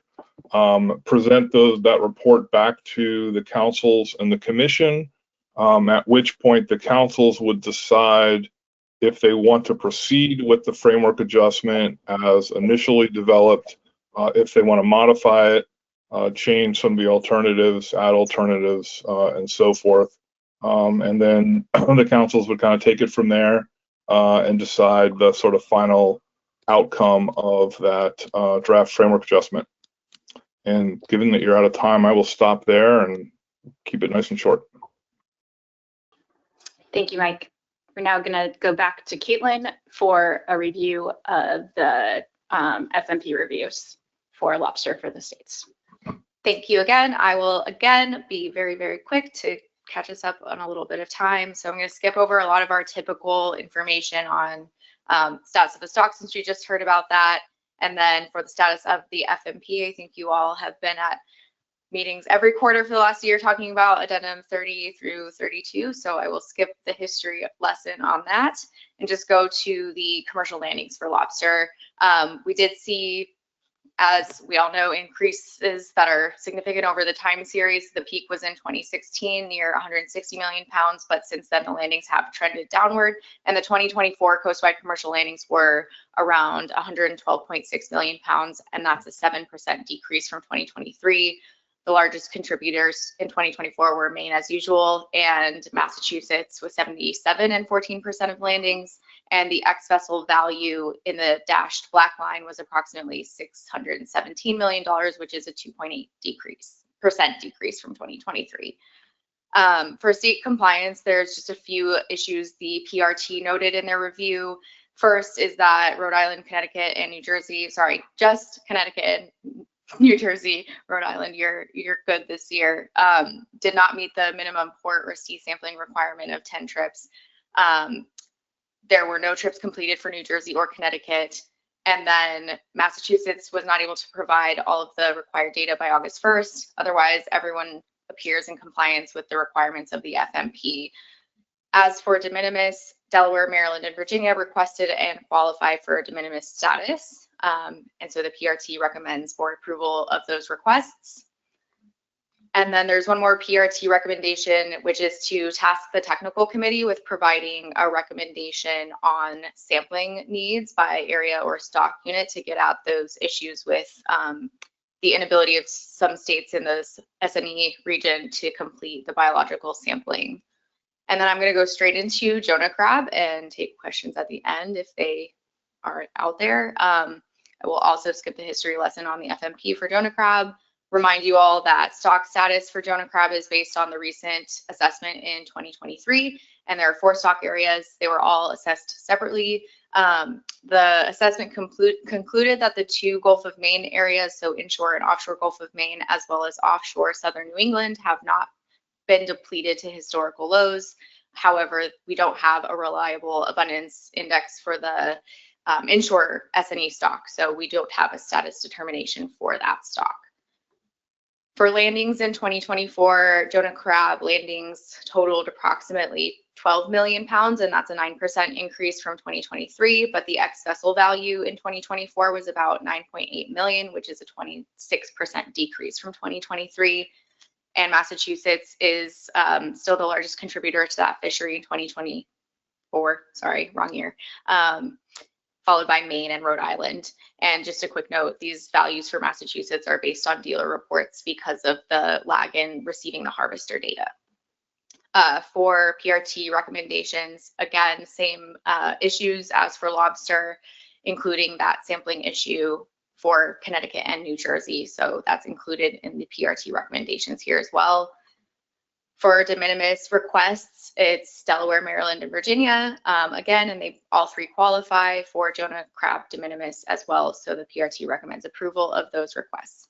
So the 2 actions for board consideration based on the PRT review are to consider approval of the FMP reviews and state compliance reports and de minimis status, as well as that technical committee task to recommend commercial sampling needs. I can take any questions. Any questions for Caitlin? Seeing no questions. Joe.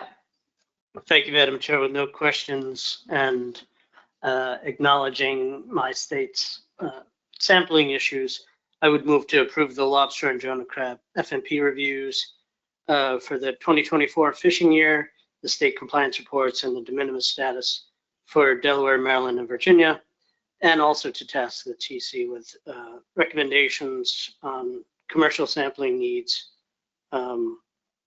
by stock and or management area. Thank you. Seconded by Steve Train. Any discussion on the motion? Is there any opposition to the motion on the board? Seeing no opposition, the motion carries by unanimous consent. We do have a clarifying question. Go ahead. So with regards to the TC task, in terms of recommendations on commercial sampling needs by stock, is this sort of to meet model needs? Is there a specific goal here that you're interested in terms of identifying the sampling needs? I'm going to help Joe out here. I think the intention is to get a sense of how we can maybe redistribute the sampling needs by state in order to meet the needs of the assessment, but acknowledge that it's been very challenging for some of those southern states to get samples in the current state of the fishery. Yeah, Madam Chair, just to follow up. I mean, this isn't, unfortunately, this isn't the only species that we've dealt with these issues for, from weak fish to winter flounder. These are the same types of sampling needs that we've struggled with on where it's appropriate to get them from. Particularly, we want to put a face on fisheries dependent sampling, and yet, for some of these species, we struggle so hard that we look to fisheries independent sometimes. So any help that we can get on understanding what would be best here would be appreciated. Thank you. I think we're all set there. Okay. All right. We need to elect a vice chair to the board. Do we have any nominations? Eric Reed. Thank you, Chair. I would nominate Mr. John Maniscalco from the Empire State to be the vice chair of the Lobster Board. Dan McKiernan is seconding that. Do we have any other nominations? Seeing none. Anyone opposed to Mr. Maniscalco becoming vice chair? Congratulations. Sorry, John, they made me do it, so. This is what happens when you aren't at the board meeting. Okay, we have one other item I know of under other business. So go ahead, John Clark. Thank you, Madam Chair. And just, it's already come up at the beginning of the meeting, of course, and the request that Sonny Gwynn wrote the letter, but I know it's something that the lobstermen from all of LCMA 5, New Jersey, Delaware, and Maryland are interested in making this season change. And I assume that this has to be done by federal rules since it's in federal water. So I think we're just hoping that the board will recommend that that season change be investigated and hopefully put into place in the future here as soon as possible, actually. Tony Kearns. John, I think that it might be helpful to task the technical committee to look into what it means to have this season change relative to the current stock assessment, looking at what current effort levels are versus what the effort levels were when we put that 10%, because this was specifically in response to the 10% reduction to the Southern New England stock, I think back in 2012, 2013 timeframe. And so I think in order for us to provide information to NOAA Fisheries to get something into rulemaking, we're gonna have to do, the TC is gonna have to do a little work and help these states, all of the states that are impacted by this, TC members get some information over to NOAA in order to justify that change. So then I will request the TC do just what Tony said. Thank you. Is anyone opposed to that approach to task the TC? Okay, great, we have it captured. Jason. Not on this topic, but before we stop, okay. So there was one recommendation that I wanted to explicitly address. I won't do that now, but I'm hoping we can put a discussion about the Southern New England stock assessment on the next agenda so that we can talk about that recommendation. Thanks, Jason. That's been captured for an agenda item in February. Okay, is there any other business to come before the board today? With that, I'll take a motion to adjourn. Steve Train, seconded by Doug Grout. We are adjourned. Thank you very much.